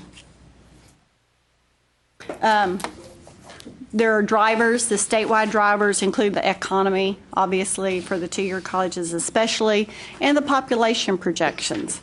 Institutional policies, one of the things that happened in the prior year, in the past, we had UT Austin who instituted their Caap program, which means students that were kind of on the borderline of being able to be admitted to UT were told they had automatic admission to some of their other campuses. That made a huge difference for UT San Antonio. They had a lot of their students that went to UT San Antonio, made their enrollment grow tremendously in a very short time frame. And to UT San Antonio's benefit, they actually kept a whole lot of those students who qualified to go back to UT but decided they liked it in San Antonio and stayed. So it helped kind of expand and grow that institution. So those are the institutional policies that really do affect the individual institutions. And that's the end of the report. That's All right, it. so you need a motion to approve. I don't think any action is required. Oh, I had it on my mind that we did. Okay. Oh, it is a consideration. I'm sorry. The blue page is wrong. It does need a vote. It does need a vote. Moved. Okay. Moved by David, seconded by Janelle. All in favor of the motion say aye. Aye. Opposed? Great. Thank you. Okay, agenda item 5D is consideration of adopting the staff recommendation to the committee for approval of the nominated members of the Financial Aid Advisory Committee. Lisa Mahler, Interim Deputy Assistant Commissioner, Student Financial Aid Programs, will provide information on this item. Lisa. Good morning. I'll be very quick with this. The Financial Aid Advisory Committee was created to make recommendations to the board regarding the development, implementation, and evaluation of state financial aid programs. Excuse me. Coordinating board staff are recommending new member appointments for the committee to replace outgoing members whose terms have expired and to expand representation within certain institutional sectors.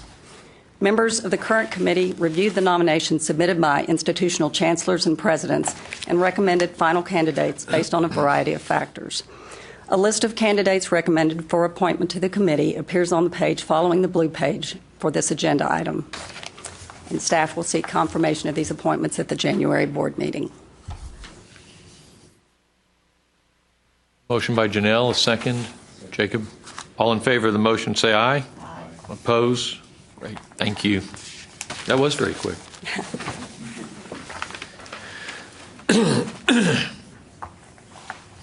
Agenda item 5E is an update on the Texas Higher Education Strategic Planning Committee activities. Dr. David Gardner, Deputy Commissioner, Academic Planning Policy, Chief Academic Officer, and Susan Brown, Assistant Commissioner, Strategic Planning and Funding, will provide an update. Thank you. We're going to try to continue the trend to be quick as we're behind schedule. I'd like to begin by thanking all of you that were able to attend the Governing Board Conference.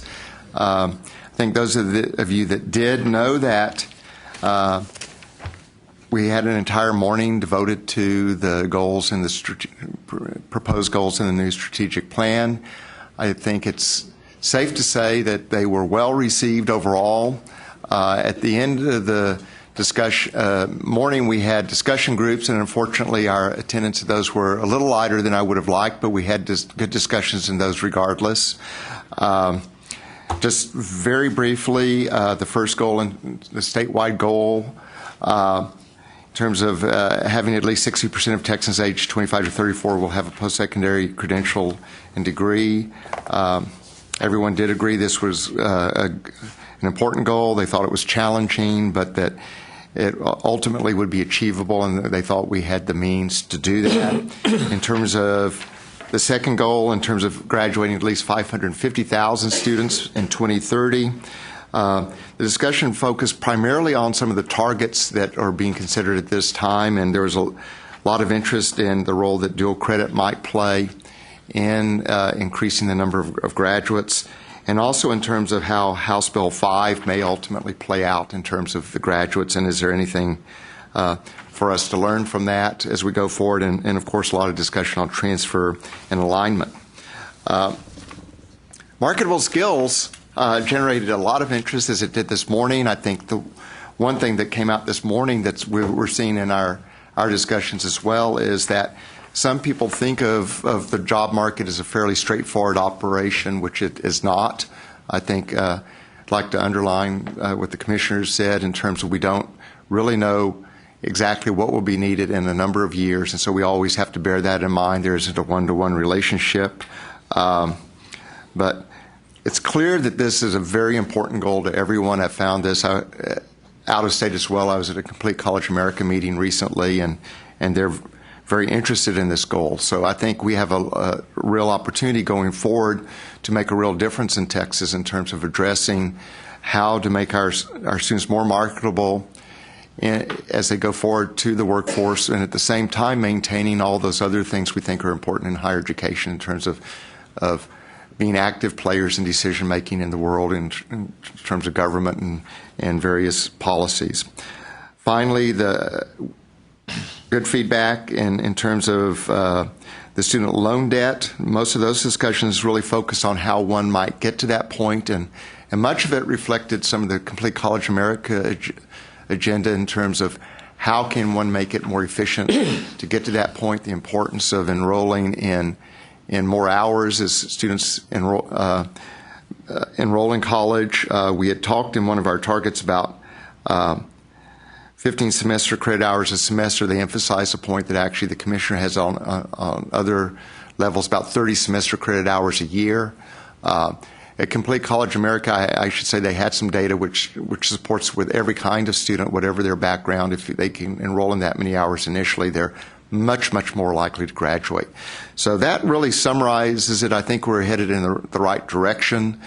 We will have a committee meeting a month going forward through the spring. We will get more and more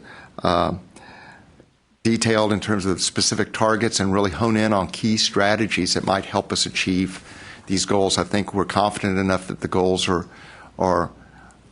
they may be tweaked going forward, but people agree that they're the right goals. They're very student-oriented. And now what is a handful of key strategies that will help us achieve those goals. Thank you. David had a question real quick on the, my feeling out there is, the marketable skills piece, lots of enthusiasm, lots of, input on that, and yet the commissioner's comments to that, is that being reflected in the thinking of the Strategic Planning Committee? We have discussed that, and I think many of us share that. We all know that it's in some ways it's very easy to suggest what jobs are needed tomorrow. The Workforce Commission does the analysis of the ads, and a number of these other companies do the same thing. But even a year from now, it's not as certain that some of these jobs will be in place. Right now, some of these jobs in Texas that have been causing some students not to go directly to college may not be there in a year, given what's happening with oil prices. And I think that's a reminder to all of us that things that can be very hot today, even as soon as a few months from now, may not be as hot. And also the danger of overproducing. There's also been some interesting work done that there have been that some corporations or some experts in particular fields have exaggerated the demand for workers in certain areas in order to keep wages down. Yeah.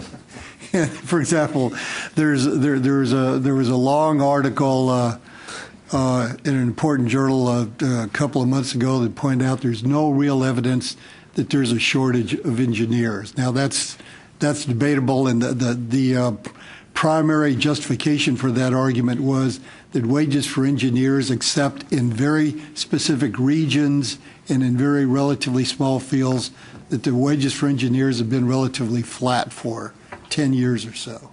So there's a lot of controversy, and there's a lot of fluidity in all these claims about market needs and workforce demand. So it's important to remember it's hard to be definitive about some of these issues. And that's where I just want to make sure that kind of thinking, that kind of balance, that perspective is represented in the strategic plan.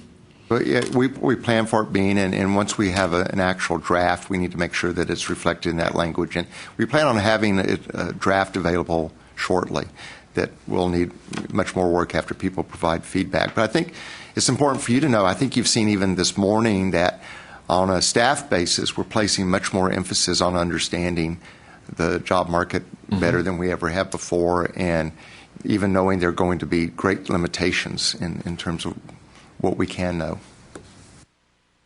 Great. Thank you. Agenda item 5F was on the consent calendar, and that brings us to agenda item 5F2. 5F1 was on the consent calendar. 5F2 is consideration of adopting the Commissioner's recommendation to the committee relating to amendments to Chapter 22, Subchapter L, Sections 22.227, 22.230, 22.231, and 22.234 of Board Rules concerning the Toward Excellence, Access, and Success Texas Grant Program. Lisa Muller, Interim Deputy Assistant Commissioner, Student Financial Aid Programs, will provide information on this item. Lisa. The most significant proposed amendment was recommended by the Financial Aid Advisory Committee and is intended to increase efficiency by encouraging timely graduation and thereby stretching limited Texas grant dollars to serve more students. This change relates to the definition of attempted hours for eligibility period limits. Attempted hours includes semester credit hours that a student enrolls for and drops after the 12th class day. The current rule allows a student to qualify for a grant for 150 semester credit hours attempted while receiving the grant. The proposed rule would allow the student to qualify for a grant for 150 semester credit hours attempted, regardless of whether or not the student received a Texas grant for those awards. A professional judgment option is added to allow eligibility beyond 150 attempted hours based on a student's hardship circumstances, as long as the student does not attempt more than 150 hours while receiving the grant. No comments were received regarding the proposed amendments. The remaining, I should say, there were some clarifying language changes that are not substantive, and in the interest of time, I just wanted to cover the most important one. Any questions from the committee? A motion to move from Janelle. Need a second. Sada? All in favor of the motion, say aye. Aye. Opposed, same sign. Thank you. Thank you, Lisa. Agenda item 5F3 is consideration of adopting the Commissioner's recommendation to the committee relating to amendments to Chapter 22, Subchapter M, Section 22.254, 22.256, 22.257, 22.260, and 22.262 of Board Rules concerning the Texas Education Opportunity Grant Program. Supplemental information is at your place. Lisa will be providing information on the item, and we now hear public testimony at this time. And so we have... Oh, no, I've invited Jane Caldwell to join me. Okay. So are we going to do public testimony now? Okay. Yes, and Lisa, please do. Okay. I asked Jane Caldwell to join me for the discussion because she represented the coordinating board on the TEOG Negotiated Rulemaking Committee for determining TEOG allocations, and she can help to answer any questions you may have. Jane has been director of grants and special programs for many years and has recently moved to a position as director of student support. So, before I go over the TEOG rule changes, I'd like to provide some pertinent background information regarding the FY 2015 TEOG allocations. Senate Bill 215 eliminated eligibility for initial year awards for students attending two-year institutions beginning in 2015. This was recommended by the coordinating board. $37.3 million would have been allocated to these institutions for initial year Texas grant awards had Senate Bill 215 not authorized the changes. Instead, the amount was transferred to the TEOG program for making initial awards to students attending two-year institutions in 2015, FY15. Rider 63 of the General Appropriations Act required Legislative Budget Board approval of the coordinating board's plan for reallocation of the $37.3 million among participating institutions. Board staff originally proposed reallocations based on the TEOG methodology for allocations, since the funds will be issued as TEOG awards. The LBB chose to override those calculations in favor of a method that would ensure that no institution would receive less than 90% of the funds it would have received under the Texas grant methodology. So that's the background, and moving on to the FY 2016-17 allocations. As you know, the negotiated rulemaking committee for determining TEOG allocations after FY 2015 did not reach consensus and was disbanded on July 30th. Therefore, the coordinating board became responsible for developing the methodology to be used. The proposed rule for FY 16 and 17 allocations generates results that are very close to the results of the LBB allocation methodology. If statewide funding equals or exceeds the amount available for FY 2015, no institution will receive less than 90% of its allocation for FY 2015. If statewide funding is less than the amount available for FY 15, each institution will receive an amount equal to its FY15 allocation multiplied by a factor computed by dividing the new fiscal year's statewide appropriation by the FY15 statewide appropriation. The proposed rule also establishes a hard deadline, February 20th, for institutions to encumber the funds allocated to them. Unused funds as of that date are swept and reallocated to institutions requesting additional funds. Reallocations will be calculated in the same manner as the original allocation. Allocations will be shared with institutions for comment and verification for a period of 10 working days before final allocations are announced. The proposed allocation and reallocation methodology applies only to allocations for FY 2016 and 17. The two-year life of the amended language will provide time for either a legislative resolution or the establishment of a new negotiated rulemaking committee to meet to determine the methodology for allocations after FY 2017. Other proposed changes to the TEOG rules include the addition of definitions for attempted hours and added language for the rule on discontinued eligibility, beginning with awards for the 2015-16 academic year. In that case, a student may not receive a TEOG award once he or she has attempted 75 semester credit hours, regardless of whether or not the student received TEOG awards for those hours. And again, a professional judgment option is included to allow for exceptions. We received 3 comments regarding the rule on allocations for FY 16 and 17. The president and CEO of the Texas Association of Community Colleges conveyed strong support for the proposed amendments. The chancellor of the Texas State Technical College System conveyed opposition to the proposed amendments and recommended that they be revised to state that the allocation take into consideration the differences in the total cost of tuition and mandatory fees at each institution. The chancellors of the Texas State University System, the president of Lamar Institute of Technology, the president of Lamar State College, Port Arthur, and the president of Lamar State College, Orange, also expressed opposition to the proposed amendments. Staff responses to the comments conveyed appreciation for the feedback and stated the belief that the proposed amendments provide the best compromise for FY 16 and 17 allocations.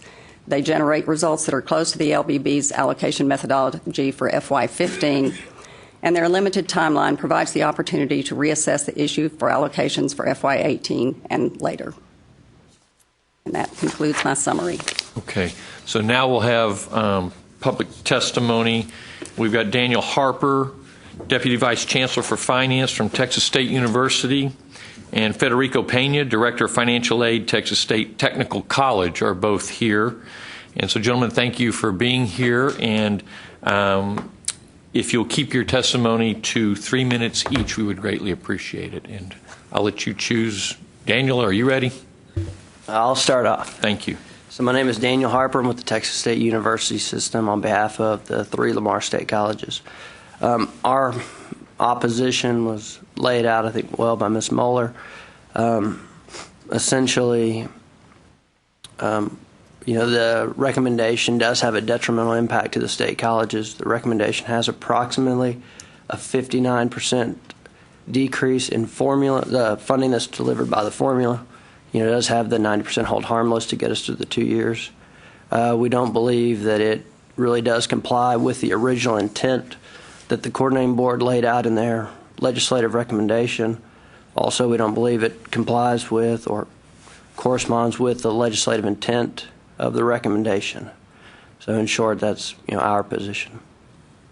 Anyone have any questions of Daniel? All right, I can go to Federico, and then we'll have both of them. Yeah. Federico? Thank you again. Thank you for allowing us to be here. And this is our first time for both of us to be in front of the board. In looking at the negotiation rulemaking and the process that was taken, we believe that the Chancellor Reeser made his claim on why he was opposing this proposal. And ultimately, it's the students that we serve across the state, from South Texas to North Texas to East Texas to West Texas. And the methodology of the cost of attendance is one. The other ones were the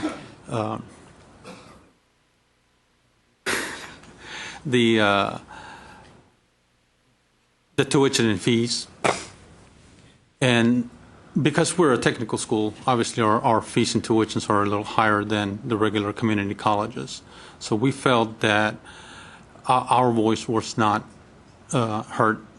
And we know that we did receive the 90% afterwards, but I think it was after the fact. But we feel that we need to come back to the table and work on this again as a state. But ultimately, what we're hurting is our students. Yes, we have an opportunity to ask for funding in February for reallocation funding. But when we have students that we could potentially have awarded students earlier in the year, we're hurting them and help. We're all about the students and their success and their education. Okay, great. Thank you, both of you. Questions? Yeah, David? So obviously this legislative change came from this organization. We owned it. I don't recall that there was ever any projection of some institutions losing over half their funding. No, sir. I mean, we agreed as well with the coordinating board's recommendation. Our understanding was we would be quote unquote made whole. But as we saw through the negotiated rulemaking process, the runs that we saw based on the formula allocation itself were 40 to 60% decrease in funding, and I'd agree that's probably not the intent of the coordinating board's recommendation. So in your analysis of the current recommendation, you believe it would still have a shortfall in excess of 40 to 60%? So based on the formula, based on the hold harmless, it'd be a 10% reduction. No, I understand that. But based on the formula itself, from my memory, it was about a 58, 59% formula reduction. Significantly more than 10%? Correct. So where the 10% came in is the LBB intervened. That was for 2015. The LBB came in and they did a 90% reduction. And my recollection is correct. The staff recommendation today has a 95%. So I misspoke. It was a 95% hold harmless now. Preservation. Yeah, it's not a hold harmless because this is foreseeable. I mean, if you're going to lose 40% or more of your funding, that's not hold harmless. It's just a floor. Correct. I mean, moving forward, we'd get through the 2 years of the biennium, and the next, I guess we'd go back through the negotiated rulemaking process if there was a statutory change, and be back at the same position. So is cost of attendance in this formula? Cost of attendance is in the formula for the recommendations that the coordinating board staff has provided. But the cost of attendance is self-reported by the institutions, and even within the same market service area, it's widely variable. Correct. How is that possible? It's not a very objective measure, is it? We don't believe so. But tuition we can define, that's an objective measure. Correct. We know what fees are. Correct. So obviously the coordinating board cannot undo the legislation. You would have to go seek legislative remedy, correct? Correct. Do you have a proposal of what other rule we could adopt which may mitigate some of the damage to your institution? So in the letter provided by our chancellor and the presidents, it provided alternate language that included, instead of cost of attendance, the tuition and fee language. Using objective measures, not the subjective cost of attendance measures. Correct. Okay. So again, the cost of attendance is developed by the institutions, not by the coordinating board, not by a state agency, and it's market driven in those individual markets, correct? That's my understanding. I will preface, I have never worked on a cost of attendance report. Okay. That is correct. The colleges, the institutions are the ones that develop the cost of attendance. So what is unique about the institutions that you represent other than they have no ability to levy ad valorem taxes? And so because we don't levy ad valorem taxes, and because of the nature of our tuition and fee, they are larger than they are at the community colleges. So but that's in statute. Correct. You're held to, in the statute, to have those tuition fees that model along the university model. Because you're state institutions, you're not community colleges. Right. Right. So really we've got two unique types of institutions that are being lumped into the same formula, and that's why we're ending up where we're at. What would be wrong with creating one pool of money that applied to your institutions and another pool of money that applied to the other institutions, and treat people as they are different in those models? Right. I think the biggest challenge you'd have is defining what that pot is moving forward. Couldn't we look at it from a historical perspective? What the total pot of money was for the last 3 biennia? And have a moving average or something? Yes, sir. And that may be a possibility. And that'll mirror, the recommendation that the LBB approved on the total dollar amount that came from, your staff, moving from the Texas Grant Program to the TEOG program. What do you want to do? I'm done asking questions. Yeah. I want to let everybody else Anybody? ask questions. Well, I'd really like to call up Linda Battles to explain some of this, but I can tell you I don't have the details that Linda could provide, but we looked at this thing over and over and over again. It was brought to my attention, and we've tried to preserve 95% of the funding. We've recommended that we would support a legislative remedy. The community colleges have a different story, and they have many more students. And there's some of these problems are caused by the different character of these institutions compared to community colleges. And maybe in hindsight, they shouldn't have transferred to TOG. But the Legislative Budget Board recommended a resolution of this conflict. And I think we came up with a better model. As Daniel pointed out, the LBB model would have preserved about 90% of the funding for the institutions represented here, and we came up with a model that preserved 95%. So I think we've been over backwards to try to fix it, but there's some structural issues that can only be resolved legislatively. And Linda, you can provide more detail then. Our intent before last session in recommending to the legislature that we separate the two programs, our intent was to keep the sector, the two-year college sector, whole. At the time, we did not run any formulas by institution to see how individual institutions would be impacted. And in retrospect, that was a mistake. We should have done that, or the institutions could have asked us to do that, and we certainly would have seen the discrepancies. Once we transferred the $37.3 million and ran it through the TEOG formula, which was historically based on head count, driven by head count, you have 50 community college districts with multiple campuses, and then you have the 4 state technical colleges and the 4 state colleges, or the 3 state colleges. And as you know, they do have higher tuition and fees compared to the community colleges. When the negotiated rulemaking committee met 4 times, we ran various formulas based on various factors.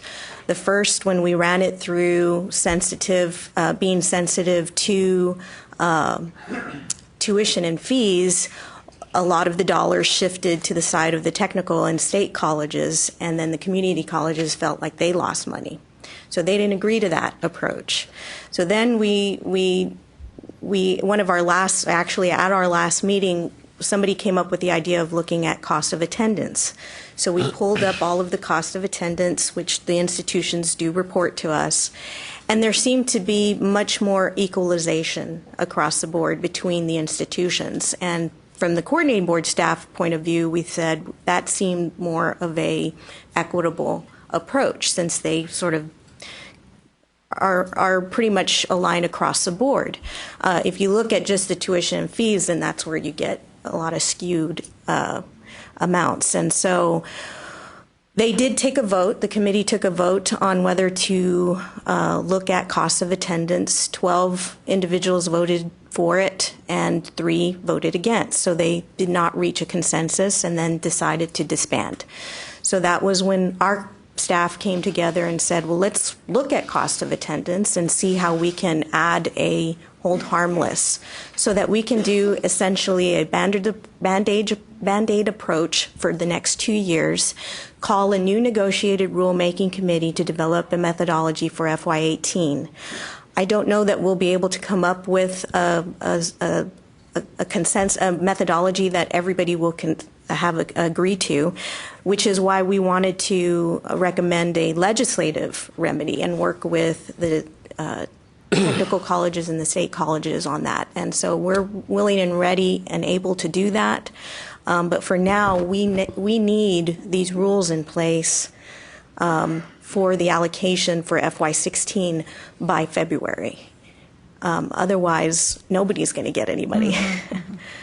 So, Chairman, I move to accept the Commissioner's recommendation. I have a motion. Second. I have a question. Because it is a recommendation, is there language in here to recommend this solution that you're talking about, that this really is the Band-Aid and that we need a permanent solution to the problem? In the rules, it says that this methodology will apply for the FY16 and 17 allocations, and that a new negotiated rulemaking committee would be created to address the FY18.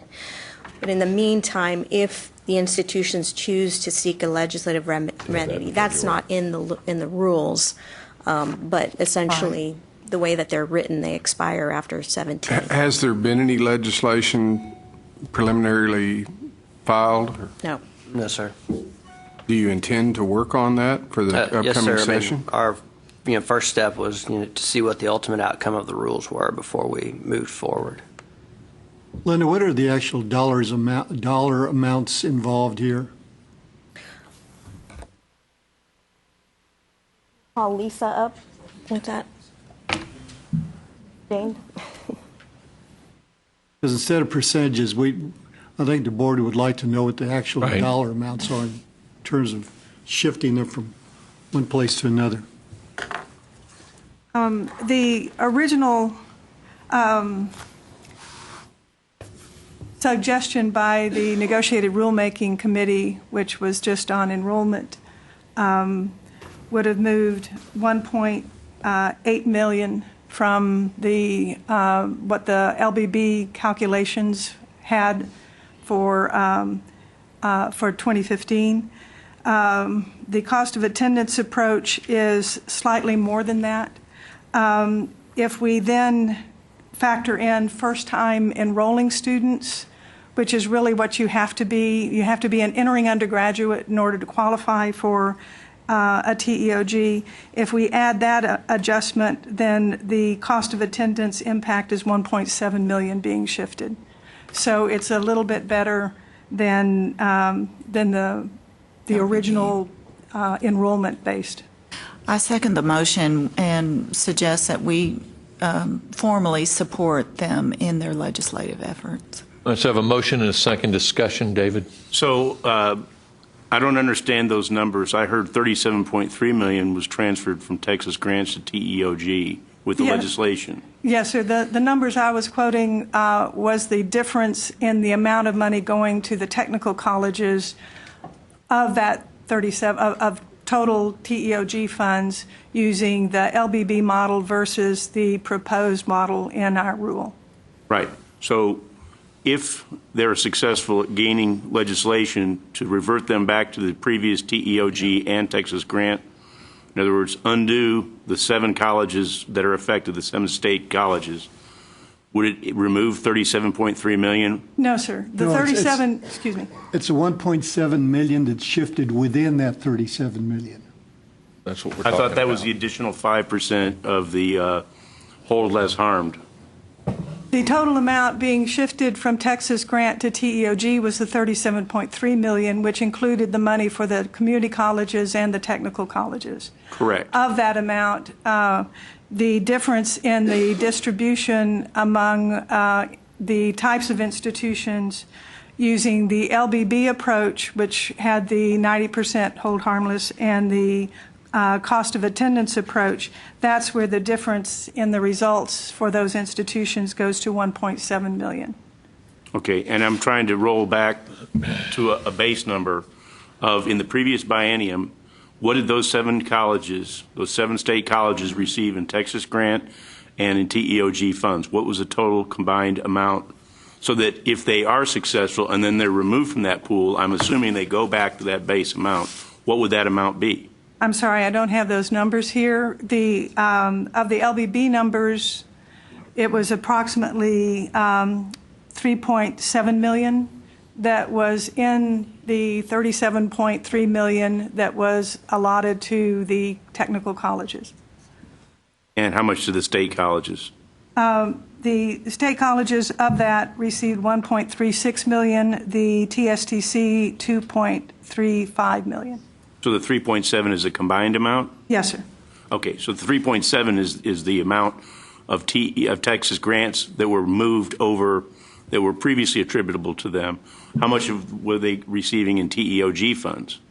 I'm sorry, I don't have that information split out. Okay, and I guess what I'm asking is why could we not have dual formulas, one that applies to the 7 state colleges in the amount or percentage of the amount that was previously received, and allow them to be compared to each other, and put another pool of money, maybe it's 18%, 72%, I don't know what it is, but that's what I'm trying to get at. So if 37.3 million was transferred over from Texas grants to TEOG, and of that, 15% of it was previously given to those 7 colleges, those 7 state colleges, why can't we have the same formula but assigned in 2 different pools of money?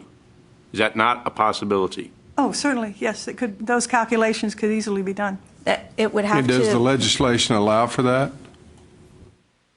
Yes. Well, it would be required to go through negotiated rulemaking. So the next Are we committee past negotiating rulemaking? I thought it failed and they disbanded. It failed and disbanded. Now we're bringing these rules to you. We could go back and come up with that methodology for January, for the January board meeting.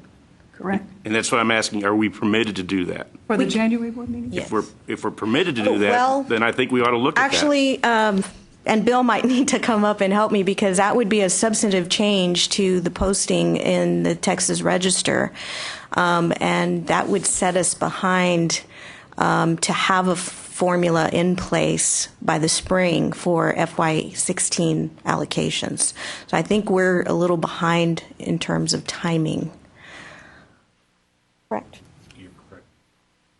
So can you tell me what that time is? What is the timeline that we're missing?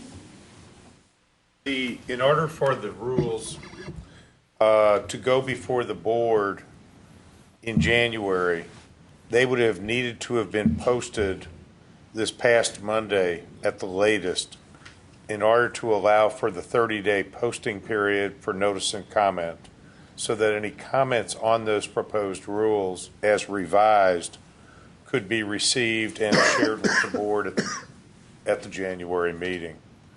So we're past the 30-day comment period. When is the January board meeting?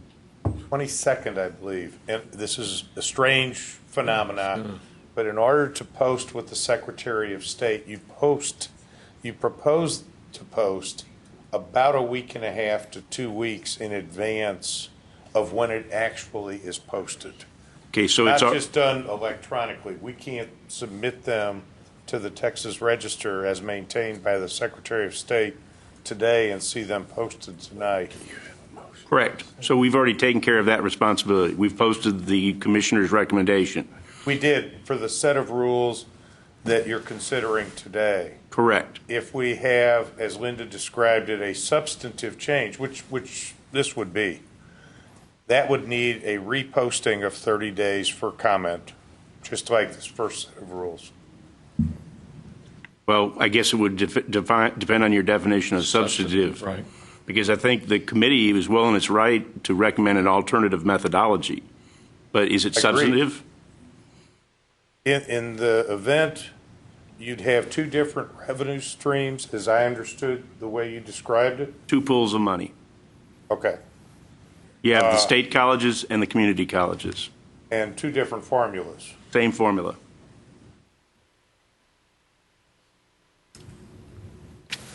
It could be substantive. I guess I can't really say definitively, depending on how those were ultimately put together, that it would be absolutely substantive, but it's a significant change. I'd want a little bit more information to make a definitive call on it. What's the date that it has to be implemented by? In the past, allocations have been typically announced to the institutions in April, May, in that area, earliest in the end of March, sometime in April. This is a legislative session year, so the funding for those years is uncertain until we get to June. But for the institutions trying to allocate funds and make awards, we have run preliminary calculations in the spring to give them as much information as we could so they could start packaging for the fall term. So again, it would be late March, early April at the latest. So April, we would have a board meeting. End of April. Certainly before the beginning, early May, we would have another board meeting, another opportunity. If it was deemed substantive and we had to repost, we could still kick the can down to the April board meeting. You still have 20 days after the board adopts for them to go into effect, correct? Technically, yes, by statute, that's correct. The board can honor its own work, however, during that 20-day period as though they were in effect, if it chooses to do so. And of course, to add one other factor, a special called board meeting could be had in case. Yes, that was what I was going to bring up as well. So you have committee meetings in March, and we could have a special called for that purpose at that time, depending on what the chairman decides to do. I think we have flexibility. I don't think the timeline forces us into doing something today. And I guess I'm going to throw out to the chairman, I would certainly like to see what that formula does. And I would propose an amendment that we adopt that and have a committee report with both of those laid out to us before the board, and then we could determine which one of the two we want to adopt. So you wanting, I mean, we have a motion and a second Right, and to I'm approve. making So an amendment to that motion that there be two pools of money and that the same formula be used for the 7 state colleges as they are for the 50 community colleges, but the funds be separated, retain the 95% floor for both, and we base it on historical funding of the combined funds. And if you want to go back 3 biennia, that's fine. That's certainly what I would propose, is that you have some type of a level funding so you know what each of the 57 institutions brought to the table in the combination. All right, so y'all would have to accept that, huh? He needs a second. Got to have a second. Okay. If not, we need to vote on the motion. All right, so you have made a motion for the amendment, and we have no second for that at the moment? Okay. Then we will go ahead and vote on the motion as it is presented. All in favor of the motion, say aye. Aye. Opposed? No. No. Motion carries. All right. Thank you all very much. Okay, where am I? Item 5G is an update on the legislative priorities. John Wyatt, Director of External Relations, will provide an update. Good morning. I know we're over time, so I will try to be very brief. As you know, the 84th Texas Legislature will convene a little over a month from today, and we're currently in the pre-filing period. So far, about 700 bills have been introduced between the two chambers, and in ER, External Relations, we've identified 54 of those as having a direct bearing on higher education. What I'd like to do is update you specifically on those bills that are relevant to your legislative recommendations that you adopted at the July board meeting. You may recall that there were 3 legislative recommendations in particular that you identified as your highest priority, your Tier 1 recommendations. The first recommendation was to support the passage of a tuition revenue bond authorization, TRBs. So far, 2 major bills have been introduced, both in the Senate, to authorize tuition revenue bonds at public institutions. Senator Zaffirini has introduced SB 21, which would authorize a total of 84 TRBs for an amount of $5.4 billion in bonding authority. And Senator Kel Seliger has introduced SB 150, which would authorize 64 TRBs, totaling about $2.8 billion in bonding authority. Our understanding of the difference between these 2 bills is that Senator Zaffarini's bill included all the TRB requests that institutions submitted in their LARs, and Senator Seliger limited the number and dollar amount of TRBs that he was including in his bill.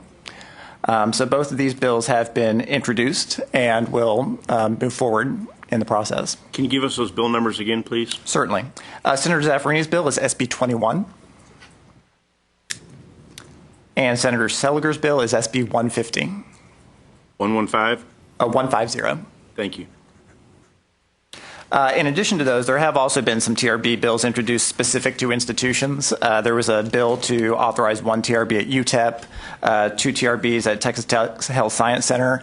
It's not uncommon for members to introduce bills specific to their districts for individual TRBs. And were those already in the other 2? I believe so. They were certainly in Senator Zaffarini's. I can't say for sure if they were in Senator Seliger's. The second major recommendation that the board had was to adopt a system of outcomes-based funding for universities. There has been a bill introduced by Senator Zaffarini. This is SB 22. And it would codify in statute an outcomes-based funding model for public universities. The model as proposed in the bill is substantially similar to the model that was developed by the Formula Advisory Committee and adopted by the board. However, there are some key differences between the two. For instance, both models have 7 student success outcomes, and 4 of those are identical between the 2 models. Those being total undergraduate degrees times graduation rate, undergraduate degrees per 100 full-time student equivalents, and undergraduate degrees to at-risk students. However, whereas the Formula Advisory Committee model includes metrics for completion of 30, 60, and 90 semester credit hours, Senator Zaffarini's bill would change those metrics to completion of 25%, 50%, and 75% of a student's degree requirements. Now, looking at a 120-hour degree, those would seem to be substantially similar. The difficulty we have here at the board is we don't collect data regarding which courses apply to a student's degree program. So we don't have a way here at the board to generate that information to run the model. We have communicated that concern to Senator Zaffarini's office, and we'll continue to work with her on that issue. Another difference between the two is that Senator Zaffarini's bill would have the coordinating board allocate the outcomes-based funding to the institutions, and it does not indicate what amount should be appropriated for that purpose. What the Formula Advisory Committee recommended and the board adopted was that $235 million in FY16 and 17 be appropriated directly to the institutions, and that would have to be done through the General Appropriations Act. So far, the draft GAA has not yet been introduced in either chamber, so we don't know whether that will be in the introduced bill. The third recommendation that the board had was to allow some community colleges to offer baccalaureate programs, specifically in the fields of nursing and applied sciences. No bill has yet been introduced to implement this. However, we have been communicating with Senator Rodney Ellis and Representative Sarah Davis, who you may recall sponsored SB 414, which required the board to look into this possibility last session. And those offices are currently working on legislation to implement this recommendation. We do expect that bills will be filed in the near future. And then finally, while not directly relevant to recommendations that you made, there have been several bills introduced that will be of interest to the board. Bills have been introduced that would eliminate the current statutory pathway that allows undocumented students to pay in-state tuition and to receive state financial aid. 3 bills have been introduced to establish a law school in the Rio Grande Valley. Legislation has been introduced that would require the coordinating board to create an intensive short orientation course for new regents at university systems and institutions. Legislation has been introduced that would officially create in statute the strategic fiscal review process. As you know, we are currently one of the pilot agencies undergoing the initial round of strategic fiscal review. So a bill's been introduced that would officially create that and tie it to the sunset review. And finally, legislation has been introduced that would require any agency undergoing sunset to submit a zero-based budget for the next biennium. So those are just a sampling of bills that might be of interest to the board, and I'd be happy to answer any questions. Yeah, you mentioned something about an intensive training session for new regents. I thought we have new regent training at our annual meeting. We just had that, didn't we not? We did, yes. And this would specify certain elements that would have to be included in this training, and also that it would have to be available over the internet. So it would be a pre-created course that regents would have to take before they could assume their duties. Whose bill is that? Senator Zaffarini's, and it is SB 24. So maybe our staff needs to visit with her staff and ask what elements of what we currently have what's missing? Well, I think this is intended, first of all, to we do this training once a year. She wants something that could be done immediately. Right, online? Online. Yeah.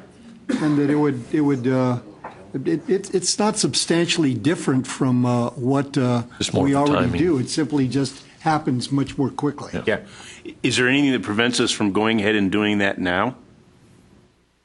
Well, I think obviously the Other than resources. The statute issue. It's really limited. It means they have to do it a little sooner. They have to do it within a year. It adds FERPA training and a couple other things like this, and we could certainly add those things. We couldn't add the 1 year limitation, but the other things we could add if we were asked to. Right now, it's gotten more and more extensive, I have to say. And in the past, we used to have training for half a day and the rest of the conference for a full day. And now it's the training for a day and the rest of the conference half a day. And we've made some other adjustments. But I think the main thing staff sees is having to be done within a year. We already do make online training available. And I'm wondering, what about the regions that never benefited from this training originally? Do we have continuing education for current regions? We have had regions training for, I don't remember how, at least 15 years, thanks to Senator Parker, who created the original regions training, maybe 2 decades now. So there should not be any region that hasn't had this available to them at this point. Any other questions, John? Great. Thank you. Thank you. All right, that brings us to agenda item 5H, which is adjournment. We have a motion? Second. All right, all in favor say aye. Aye. We are adjourned. Thank you.